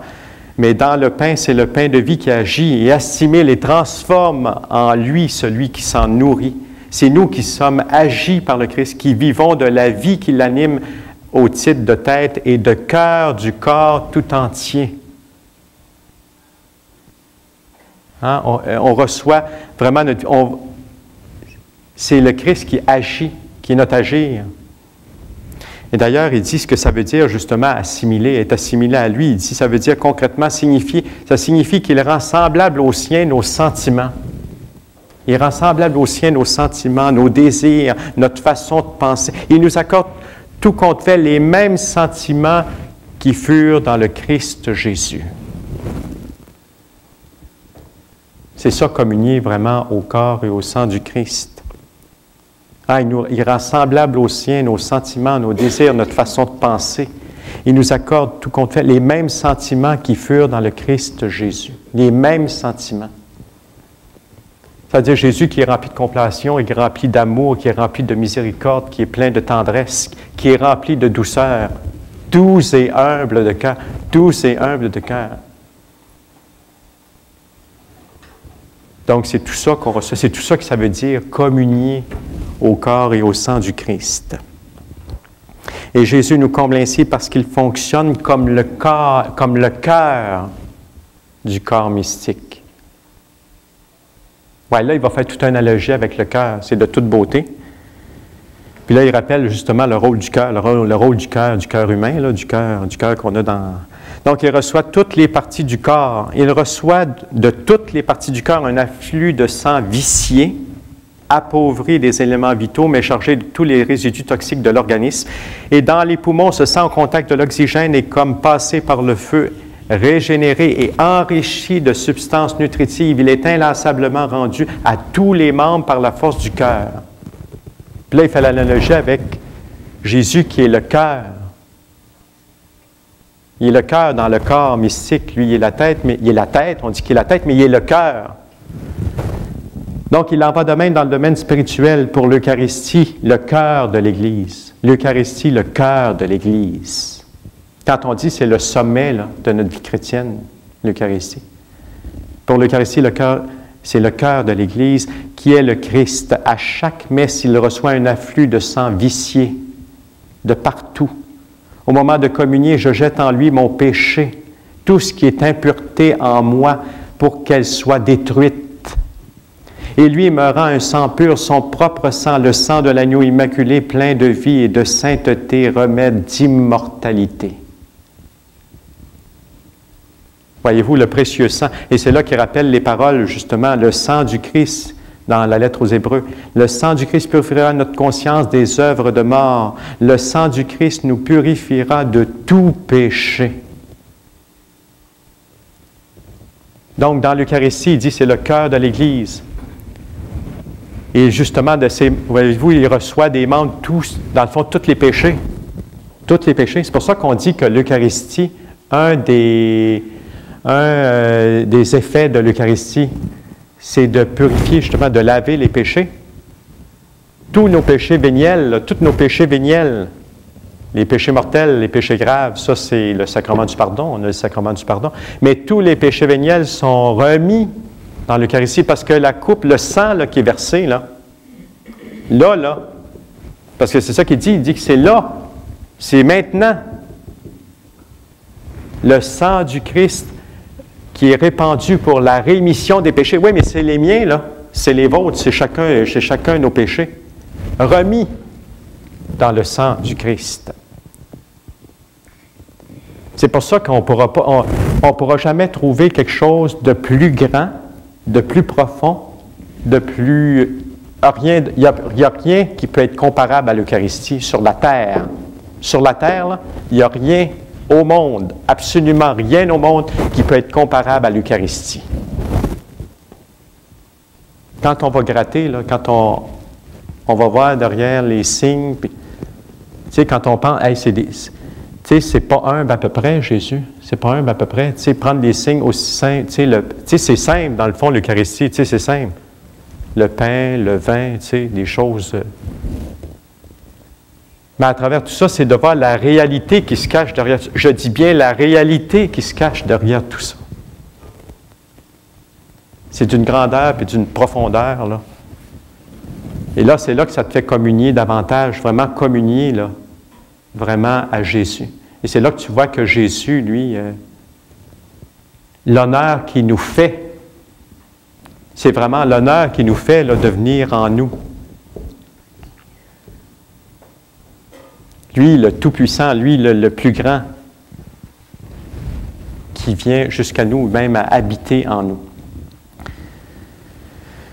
Donc, c'est ça qu'il dit. Il dit communion au corps et au sang du Christ. Et dans le fond, quand il dit communion au corps et au sang du Christ, bon, on pense bien entendu à son corps, son sang, son âme et sa divinité. Mais il dit c'est plus que ça. Ça veut dire plus que ça. Ça veut dire communion à son corps, à son âme, à sa divinité, son corps, son sang, son âme et sa divinité. Il dit c'est plus que ça. Il dit c'est à sa vie. C'est toute la vie de l'homme Dieu aussi. Ça veut dire c'est toute sa passion. Quand je communie, là, je communie aussi à sa passion. Je communie dans le fond à tout ce que Jésus a souffert, tout ce que Jésus, dans l'Eucharistie, le corps montre le Christ dans sa condition de serviteur, marqué par sa capacité de souffrir, sa pauvreté, sa croix. Le Christ fait chair, qui a peiné, sué, souffert, prié au milieu de nous. C'est tout à ça là, que je communie. Ce n'est pas juste au Christ glorieux qui a remporté la victoire, parce qu'il dit, dans le fond, il dit, une conséquence importante, c'est que pas de moment ou d'expérience de la vie de Jésus qu'il ne soit en notre pouvoir de revivre et de partager quand nous allons communier. Toute sa vie, en effet, est présence donnée dans le corps et le sang. Toute sa vie. Et c'est là qu'il fait un parallèle avec la nôtre. C'est-à-dire une expression de Paul donne à une fois la synthèse du mystère de la croix du Christ. Il s'est anéanti lui-même. Ainsi, chacune de nos messes pourrait être toute illuminée par cette parole, surtout s'il s'agit de célébrer ou d'entendre une messe au moment où nous avons à subir un tort qui nous est fait et nous révolte. Ou bien quand l'obéissance est difficile à vivre, alors nous pouvons dire « Jésus s'est anéanti lui-même. Moi aussi, je veux m'anéantir à mon tour en mourant à moi-même et à mes raisons. Voilà un véritable acte de communion au Christ. » Voyez-vous, c'est tout au Christ, c'est à tous les mystères du Christ que je communie. C'est toute la vie du Christ, c'est toute la vie du Christ au complet. Quand je communie, quand je m'avance devant l'autre, il s'est anéanti. Il dit toute notre vie pourrait être éliminée, notre communion pourrait être illuminée par cette parole-là. Puis quand moi-même je me sens anéanti, en voulant dire, il dit je peux m'unir à celui qui s'est anéanti pour moi. Et alors, ça veut dire que là, c'est là que je sens que vraiment le Christ a partagé aussi toute ma vie. Ça veut dire que toute mon expérience de vie humaine, il l'a vécue.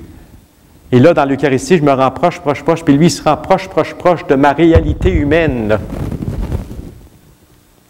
Je ne sais pas si c'est trop dur un matin de tout absorber ça. mais je trouve ça d'une profondeur, là, à ce moment, l'Eucharistie, voyez-vous, il nous montre, eux autres, une autre manière de voir, une réalité là, qui est tellement proche de nous autres. Là. Nous autres, on pense que c'est quelque chose qui est comme en dehors de nous autres, même des fois, même les gens n'ont pas d'idée qu'est-ce que c'est vraiment. Qu'est-ce que c'est? C'est quoi participer à la messe?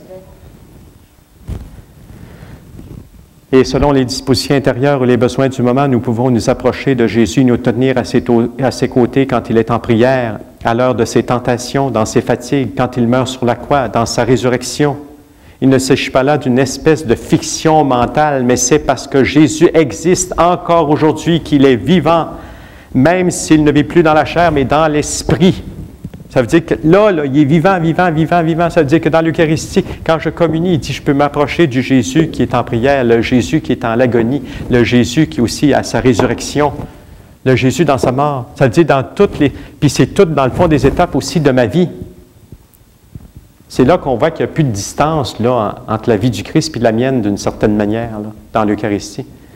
C'est que moi-même, dépendant de mon cœur, de mon âme, de ce que je vis, je peux communier justement à ce Christ-là aussi qui a vécu cette expérience humaine-là jusqu'à l'extrême, puis que personne n'aura vécu à l'extrême l'humanité de lui. Mais dans l'Eucharistie, je peux m'en approcher jusque-là. Là. Puis lui, dans le fond, il s'approche de moi là, jusque-là. Là. Il me fait signe en disant que ce que tu vis, ce que tu portes, ce que tu souffres, ce que tu peines, tu peux t'approcher de moi là, et c'est là que là, lui, il met un baume là-dessus.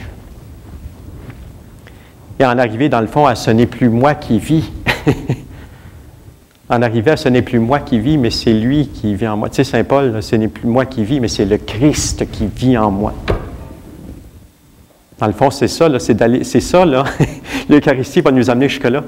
À ce n'est plus moi qui vis, mais c'est le Christ qui vit en moi.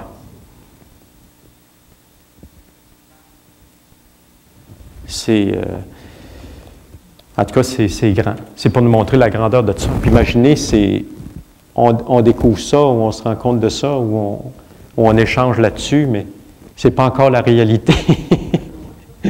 La réalité, on va connaître juste. La réalité, on va connaître ça en réalité, oui. Seulement au ciel, tu sais. Toute la réalité de ça.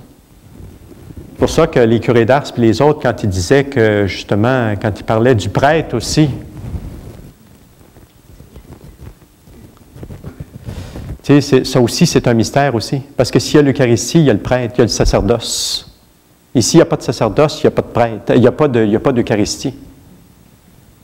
Et c'est pour ça qu'il disait que lui, si au ciel, il rencontrerait un prêtre puis un ange, avant de se prosterner devant l'ange, il se prosternerait devant le prêtre. Parce que c'est le prêtre qui donne Jésus. C'est lui qui fait descendre Jésus. Quand on y pense, Jésus qui obéit au prêtre, à la parole du prêtre, là. Et pour montrer comment que l'Esprit Saint, quand elle met ça dans un autre de ces passages que j'avais lus, parce que c'est l'Esprit Saint encore qui nous donne l'Eucharistie. Dans la prière eucharistique, là, après l'offertoire, hein, quand que le prêtre impose les mains sur la coupe et le vin, puis qu'il demande à l'Esprit Saint que le pain et le vin deviennent le corps et le sang du Christ, là. Tu sais, l'Esprit Saint est là, là. Parce qu'il y a une fois, c'est ça que ça m'avait frappé, c'était Daniel Ange. Daniel Ange, vous le connaissez pas mal, tout le monde. Et c'était un grand rassemblement de jeunes, c'était à Québec. Et au moment de la consécration, juste avant la consécration, il dit, il manque quelqu'un. Il manque quelqu'un. Tout le monde se regardait, l'église était pleine, il manque quelqu'un. Il dit, il manque quelqu'un. Il dit, il manque quelqu'un. Il dit, c'est l'Esprit Saint. C'est l'action de l'Esprit Saint avec les paroles du Christ qui font que le corps, que le pain et le vin deviennent le corps et le sang. Et quand elle aimait ça, il dit, bien sûr que nous autres, on ne peut pas prononcer les paroles. C'est-à-dire que les paroles, nous autres, c'est dans une suite. Tu sais, je ne peux pas tout dire dans un souffle, mais il dit l'action de l'Esprit Saint et de la parole, ça se fait en même temps. Ça se fait dans un moment. Mais nous autres, bien entendu, qu'il faut le dire à la suite, là, tu sais. Mais il dit, dans le fond, l'action de l'Esprit Saint, là, puis des paroles du Christ, ceci est mon corps, ceci est mon sang, là. Bien ça, il dit, ça se fait en même temps. C'est dans une action, ça. Et l'Esprit Saint, voyez-vous, qui fait que cette transformation-là est possible. Et c'est là que ça nous montre encore le lien, voyez-vous, entre Jésus, dans l'Eucharistie, encore une fois, Jésus et l'Esprit Saint, tu sais, sont toujours ensemble. Et tout ça, il ne faut jamais oublier que c'est le Père qui donne tout ça. C'est toujours le Père qui donne tout. C'est le Père qui a donné, c'est le Père qui a envoyé le Fils. Et c'est là qu'on voit le lien, justement, le lien qui est évident, qui est là, puis c'est le vrai. C'est-à-dire que le sacrifice du Christ sur la croix, c'est le sacrifice de l'autel. Et que tout ça, justement, au moment de l'Eucharistie, est tout rendu présent. C'est à ce moment-là. Donc, ce n'est plus juste un événement historique. Ce n'est pas un événement du passé, ce n'est pas le mémorial. Oui, c'est un mémorial, mais c'est un mémorial qui est rendu présent.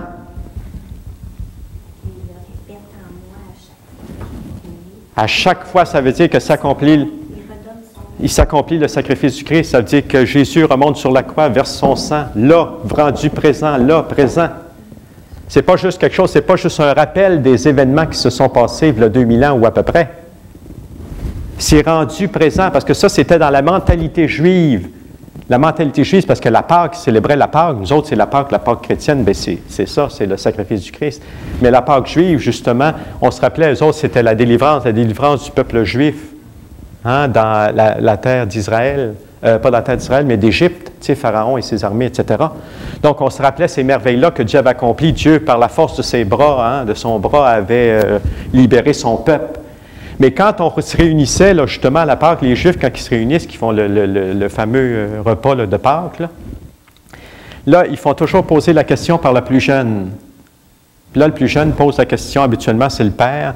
Là, il pose la question au père, puis il demande qu'est-ce qui s'était passé. Hein, qu'est-ce qui s'est passé? C'est quoi l'événement qui a fait que le peuple a pu être libéré? Et puis là, c'est là que le Père répond, rappelle les merveilles que Dieu... Mais ça, dans la mentalité juive, quand on rappelle ces événements-là, voyez-vous, qui sont un événement passé, historique, qui se sont passés. Dans la mentalité juive, c'est présent, c'est là, là. Dieu libère son peuple. C'est rendu présent.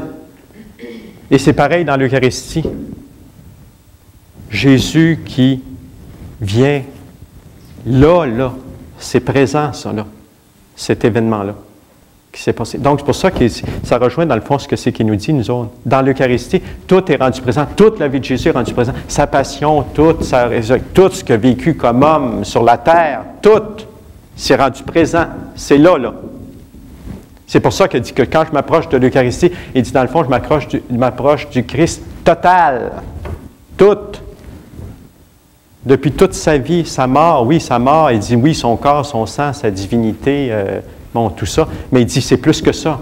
Il dit c'est toute sa vie, c'est toute la vie du Christ qui est là, que je m'approche de toute la vie du Christ. Et je communie à toute la vie du Christ. Ça veut dire que je communie dans le fond à la mienne, à ma vie, parce que ma vie, c'est ça, c'est ma vie humaine aussi, avec ses souffrances, avec ses croix, avec tout ça. Et c'est tout ça là, que je communie. Et tout ça, comme il dit, c'est s'unir au Seigneur, c'est ne former en lui qu'un seul esprit. Et un seul esprit, bien, c'est justement, c'est l'Esprit Saint.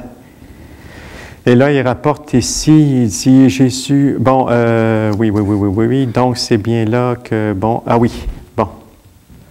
Au contraire, bon, celui qui s'unit au Seigneur est avec lui un seul esprit. C'est bien là que réside la force de la communion eucharistique. En elle, nous devenons un seul esprit avec Jésus. Et ce seul esprit, c'est l'Esprit Saint.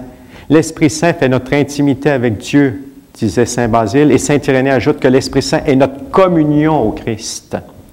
Et bien entendu, à cause de cette proximité-là, comme on a vu justement des trois personnes de la Trinité, unies à l'Esprit Saint,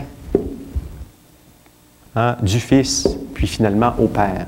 Donc, c'est pour ça qu'on peut dire que, justement, l'Eucharistie est aussi trinitaire. Les trois, ils sont inséparables, ces trois-là. On ne peut pas les... On en prie un, dans le fond, puis dans le fond, on prie les deux autres. On ne peut pas faire autrement que d'en prier un, on prie les deux autres automatiquement. Ou on demande l'amour pour un, ou on demande une grâce pour un, on demande, dans le fond, c'est de prier les deux autres. Même si on ne les nomme pas, ils sont toujours inséparables. Donc, ils nous mettent en lien direct. C'est parce qu'ils nous lient. C'est ça, c'est que dans l'Eucharistie, je suis en lien direct avec le Christ. Et encore l'Esprit Saint, parce que je suis uni au même Esprit, puis l'Esprit Saint va me mettre en communion avec le Christ. Je suis en communion directe avec lui. Le Christ se répand en nous et s'unit à nous, en nous changeant et en nous transformant en lui. Jésus, quand nous communions, Jésus vient à nous pour nous donner l'Esprit. Quand nous communions, Jésus vient nous donner l'Esprit. Voyez-vous, quand le prêtre impose les mains, demande à l'Esprit.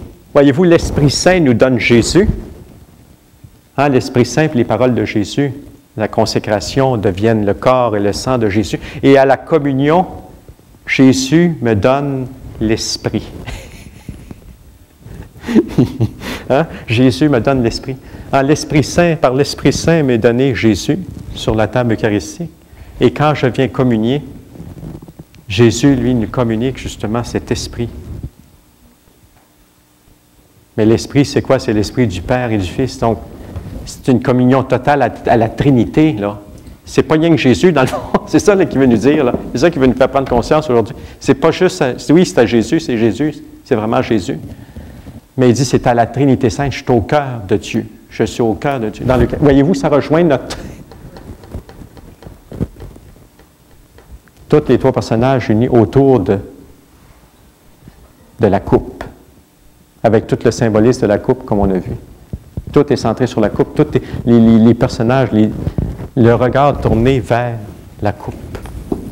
Donc, automatiquement, dans l'Eucharistie, je suis vraiment uni. Et là, il rappelle, il dit, il a dit, c'est ça qu'il dit, notre communion devrait devenir une extase. Une extase, notre communion. Mais pas dans le sens des grands mystiques, là. Il ne dit pas comme les grands mystiques, pas dans le sens d'extase de cette manière-là, mais dans le sens d'extase qui veut dire une sortie de l'homme. Une sortie de l'homme qui touche l'horizon de Dieu. Parce que dans le fond, dans l'extase, ils ne sont plus là, ils ne sont plus dans le monde, là. Ils sont dans une présence de Dieu là, assez particulière. Mais il dit, nous autres, c'est pas de vivre. Quand je parle d'extase, il dit, je ne parle pas de ces extases-là extraordinaires. Ça, c'est Dieu qui permet ça. Mais il dit, je parle d'extase, une sortie de l'homme. Dans le fond, une sortie de l'homme de son propre moi. Et c'est là qu'il rapporte la parole de saint Paul. Ce n'est plus moi qui vis. Tu sais, je suis avec le vivant, là. Je suis avec Dieu. Je suis avec Dieu. Il sort de lui pour vivre au-dessus de sa raison, sur l'horizon de Dieu. Il sort de lui-même. Il sort de lui pour vivre au-dessus de sa raison, sur l'horizon de Dieu. Ce n'est plus moi qui vis. Dans la communion, ça devrait être une extase, une communion comme ça. Une véritable communion, là, comme ça. Sortir pour entrer dans. Au cœur de Dieu, au cœur de... Fait que c'est là qu'on peut voir que le sacrement de l'Eucharistie est guérison. Tu sais, toute la guérison, là, c'est là que... Vraiment, cette communion encore, c'est là qu'on va recevoir notre guérison, qu'on va recevoir notre libération, on est au cœur de Dieu, on est placé au cœur de Dieu. Dieu, c'est là qu'il nous... Puis c'est là qu'il nous attend aussi. Et saint Thomas d'Aquin l'exprime à sa manière aussi, en voulant dire l'Eucharistie, c'est le sacrement de l'amour, l'union au Christ vivant ne peut se produire autrement que dans l'amour. De fait, l'amour est la seule réalité qui permette à deux êtres vivants de s'unir, chacun restant bien lui-même pour ne faire qu'un. Si l'on peut dire que l'Esprit Saint, qu'il est notre communion au Christ, c'est bien parce qu'il est l'amour même de Dieu. Chaque communion eucharistique qui ne s'achève pas par un acte d'amour est incomplète. Je ne me donne pleinement et sans réserve au Christ qui s'est donné à moi qu'au moment où j'arrive à lui dire d'un cœur simple et sincère comme Pierre, « Seigneur, tu sais que je t'aime. » Saint Thomas d'Aquin. « Seigneur, tu sais que je t'aime. » Bon, là, il rapporte la communion au Père, puis là, il rapporte on va dire que la communion, c'est dans la Trinité, puis là, il rapporte les saints, il dit, on fait parfois cette expérience-là de la Trinité dans l'Eucharistie. Et il rapporte ici, dans le journal, on lit dans le journal d'une grande mystique, Sainte Véronique Giuliani. Je ne sais pas si elle est parente avec le maire de New York, l'ancien maire de New York. Donc, elle dit ceci, « Dans le très saint sacrement, il me semble voir comme sur un trône Dieu trine et un, le Père dans sa toute-puissance, le Fils dans sa sagesse, l'Esprit Saint dans son amour. Chaque fois que nous y communions, notre âme et notre cœur deviennent temple de la très sainte Trinité. Et quand Dieu vient en nous, il vient aussi le paradis tout entier. » Voyez-vous comment que... À voir comment Dieu reste enfermé dans l'hostie sainte tout le jour, je suis resté en extase tant j'éprouvais de bonheur. Dussé-je donner ma vie pour preuve de cette vérité, 1000 fois je la donnerai. Voir le Père dans sa toute-puissance, le Fils dans sa sagesse, l'Esprit Saint dans son amour. Chaque fois que nous y communions, notre âme et notre cœur deviennent un temple de la très sainte Trinité. Et quand Dieu vient en nous, il vient aussi le paradis tout entier. Le paradis tout entier.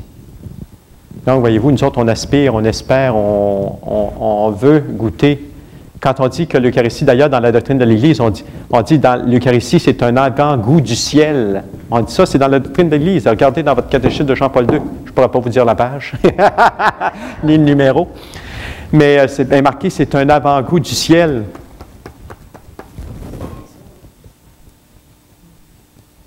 Le paradis tout entier qui vient à nous, qui vient en nous. La Trinité. Donc, ce n'est pas juste comme une action extérieure de Dieu sur nous autres. Il dit, le temple, c'est un sanctuaire, c'est la présence de Dieu en nous. Le Dieu, Père, Fils et Saint-Esprit. Ce n'est pas juste une action extérieure qui vient comme nous consoler, non. Il vient demeurer. Il fait de nous sa demeure. En son sanctuaire. C'est toute la Trinité qui invisiblement entoure l'autel de sa présence.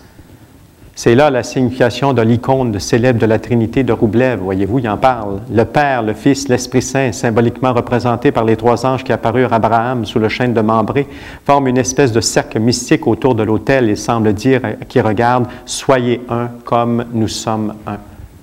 Ça rejoint ce qu'on a dit un peu vendredi. Tu sais, vendredi passé, là, il me semble que c'est loin.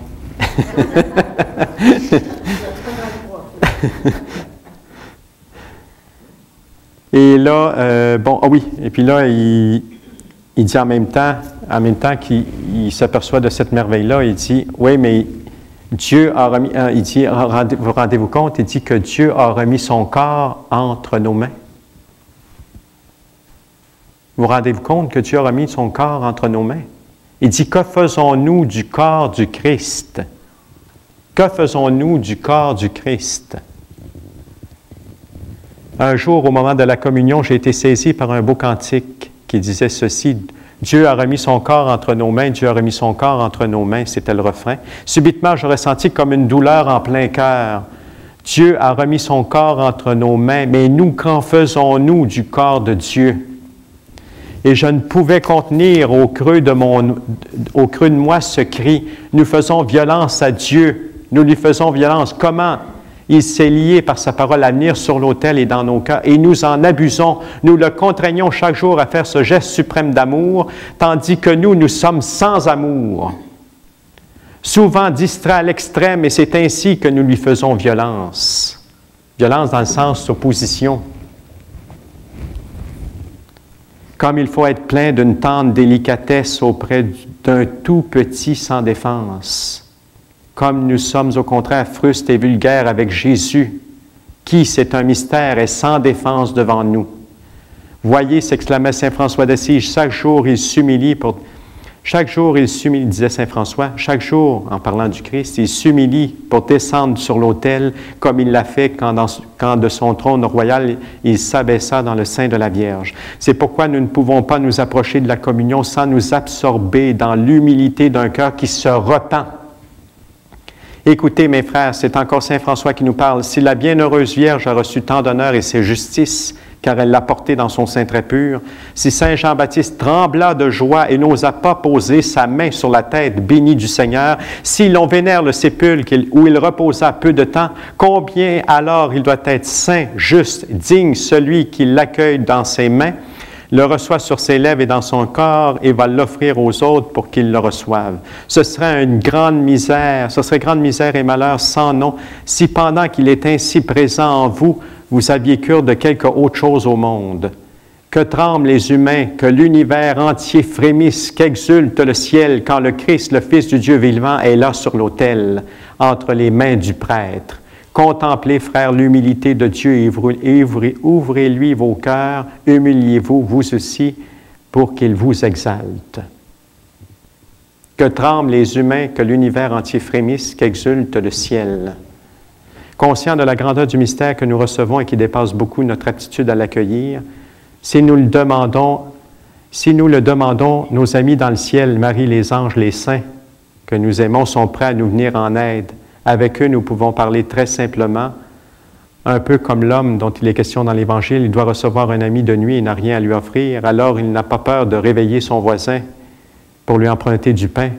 Nous pouvons, à nos parfaits adorateurs célestes, emprunter leur pureté, leur louange, leur humilité, les sentiments de reconnaissance infinie qu'ils ont pour Dieu, pour que Jésus les trouve en nous quand il nous visite dans la communion.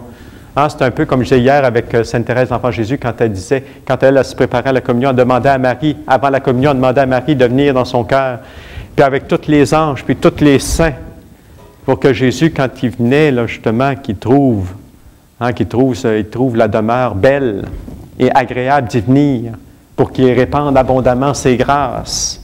C'est un peu dans cet esprit-là.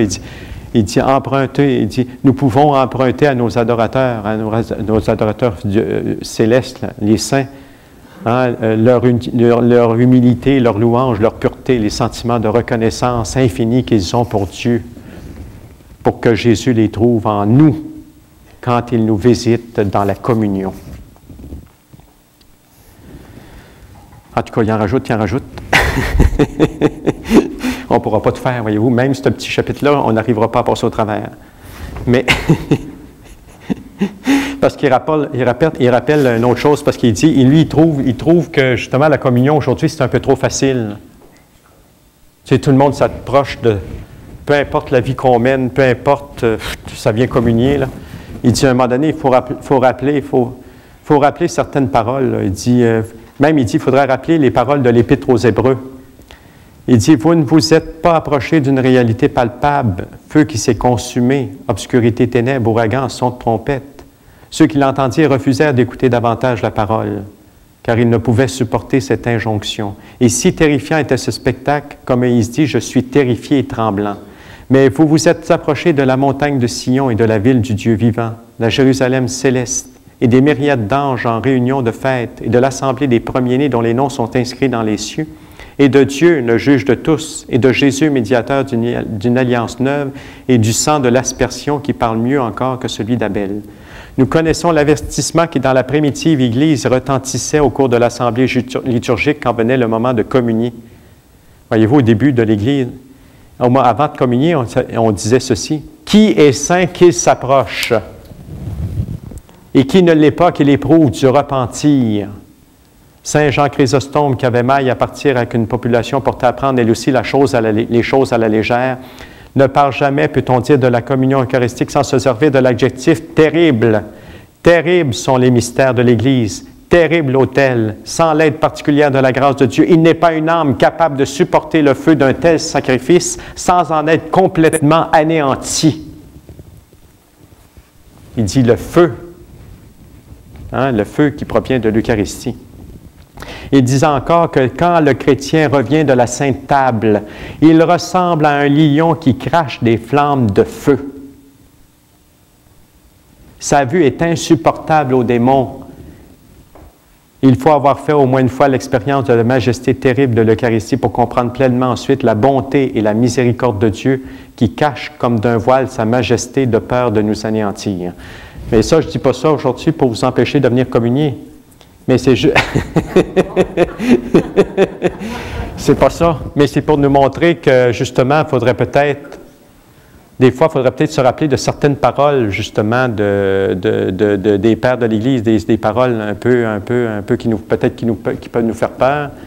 C'est pas ça que Jésus veut faire non plus, nous faire peur, mais pour nous montrer aussi la grandeur aussi. Je ne m'approche pas n'importe comment de l'Eucharistie. Je ne peux pas m'approcher n'importe comment. Si mon âme n'est pas en accord avec Dieu, si je ne suis pas en communion avec Dieu, je ne peux pas m'approcher de la table eucharistique. Je ne peux pas m'en approcher comme ça puis prendre le pain eucharistique. Je ne suis même pas en communion avec sa parole. Voyez-vous, dans l'Eucharistie, il y a deux choses. Il y a le pain de la parole et le pain eucharistique. Il y a deux pains qui sont rompus. Le pain qui est rompu à l'autel eucharistique, mais le pain rompu aussi de la parole. Ici, je ne dis pas oui. Ici, je ne dis pas mon amen à la parole de Dieu. Comment ça se fait que je dirais mon amen au corps du Christ? Comment je peux dire mon amen au corps du Christ si je ne dis pas mon amen à la parole de Dieu? Si je ne suis pas prêt justement à m'engager, si je ne suis pas prêt à vivre ce message-là. Dieu a livré son corps entre nos mains. Dieu a livré son corps entre nos mains. C'est encore lui le plus petit d'entre nous tous. Livré, tout comme il s'est livré sur la croix. Voyez-vous, il s'est livré. Il aurait pu dire, « Hey, là, je me suis livré une fois. Je me suis livré une fois, oui, il y a 2000 ans, tout ça, je me suis livré sur la croix, c'est assez. » Il se livre encore chaque jour à l'Eucharistie, à l'autel. Livré entre nos mains, on peut en faire n'importe quoi. On sait qu'il se fait des messes noires, puis tout ça, avec des Eucharisties consacrées.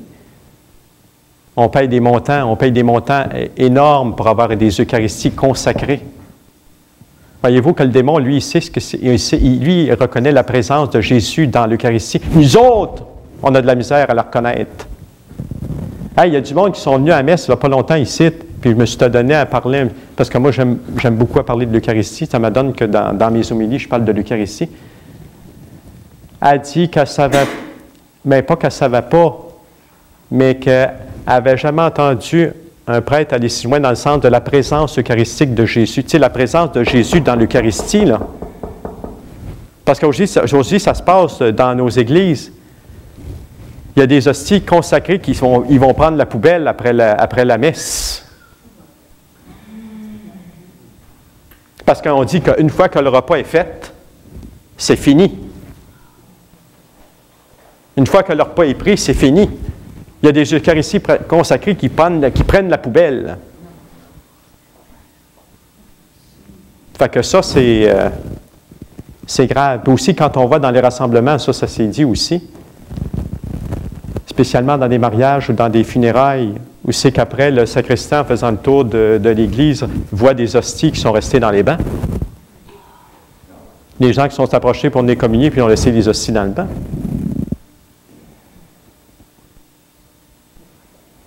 Fait qu'on ne comprend absolument rien. Et tout ce qu'on peut dire, bien, Seigneur, prends pitié. Parce qu'on ne comprend, on comprend absolument rien à la beauté, à la grandeur, à la majesté de Dieu. Hey, Dieu se donner comme ça, là, plus que ça, là, tu ne peux pas donner. C'est donné, c'est lui-même qui donne. Même, il ne donne pas quelque chose que... C'est pas comme quelque chose d'extérieur à lui. Il ne donne pas quelque chose comme d'extérieur, comme un don qu'il a, comme une qualité qu'il a. C'est lui-même.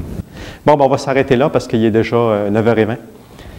Mais je ne vais pas laisser sur une note négative, là, parce que je pense qu'au contraire, ce qu'on a vu là, c'est quelque chose de très grand et de très profond. Au contraire, c'est un grand privilège. Mais c'est à nous autres aussi à nous disposer. Puis c'est là qu'on voit qu'il y a énormément de grâces qui nous sont communiquées là, dans l'Eucharistie.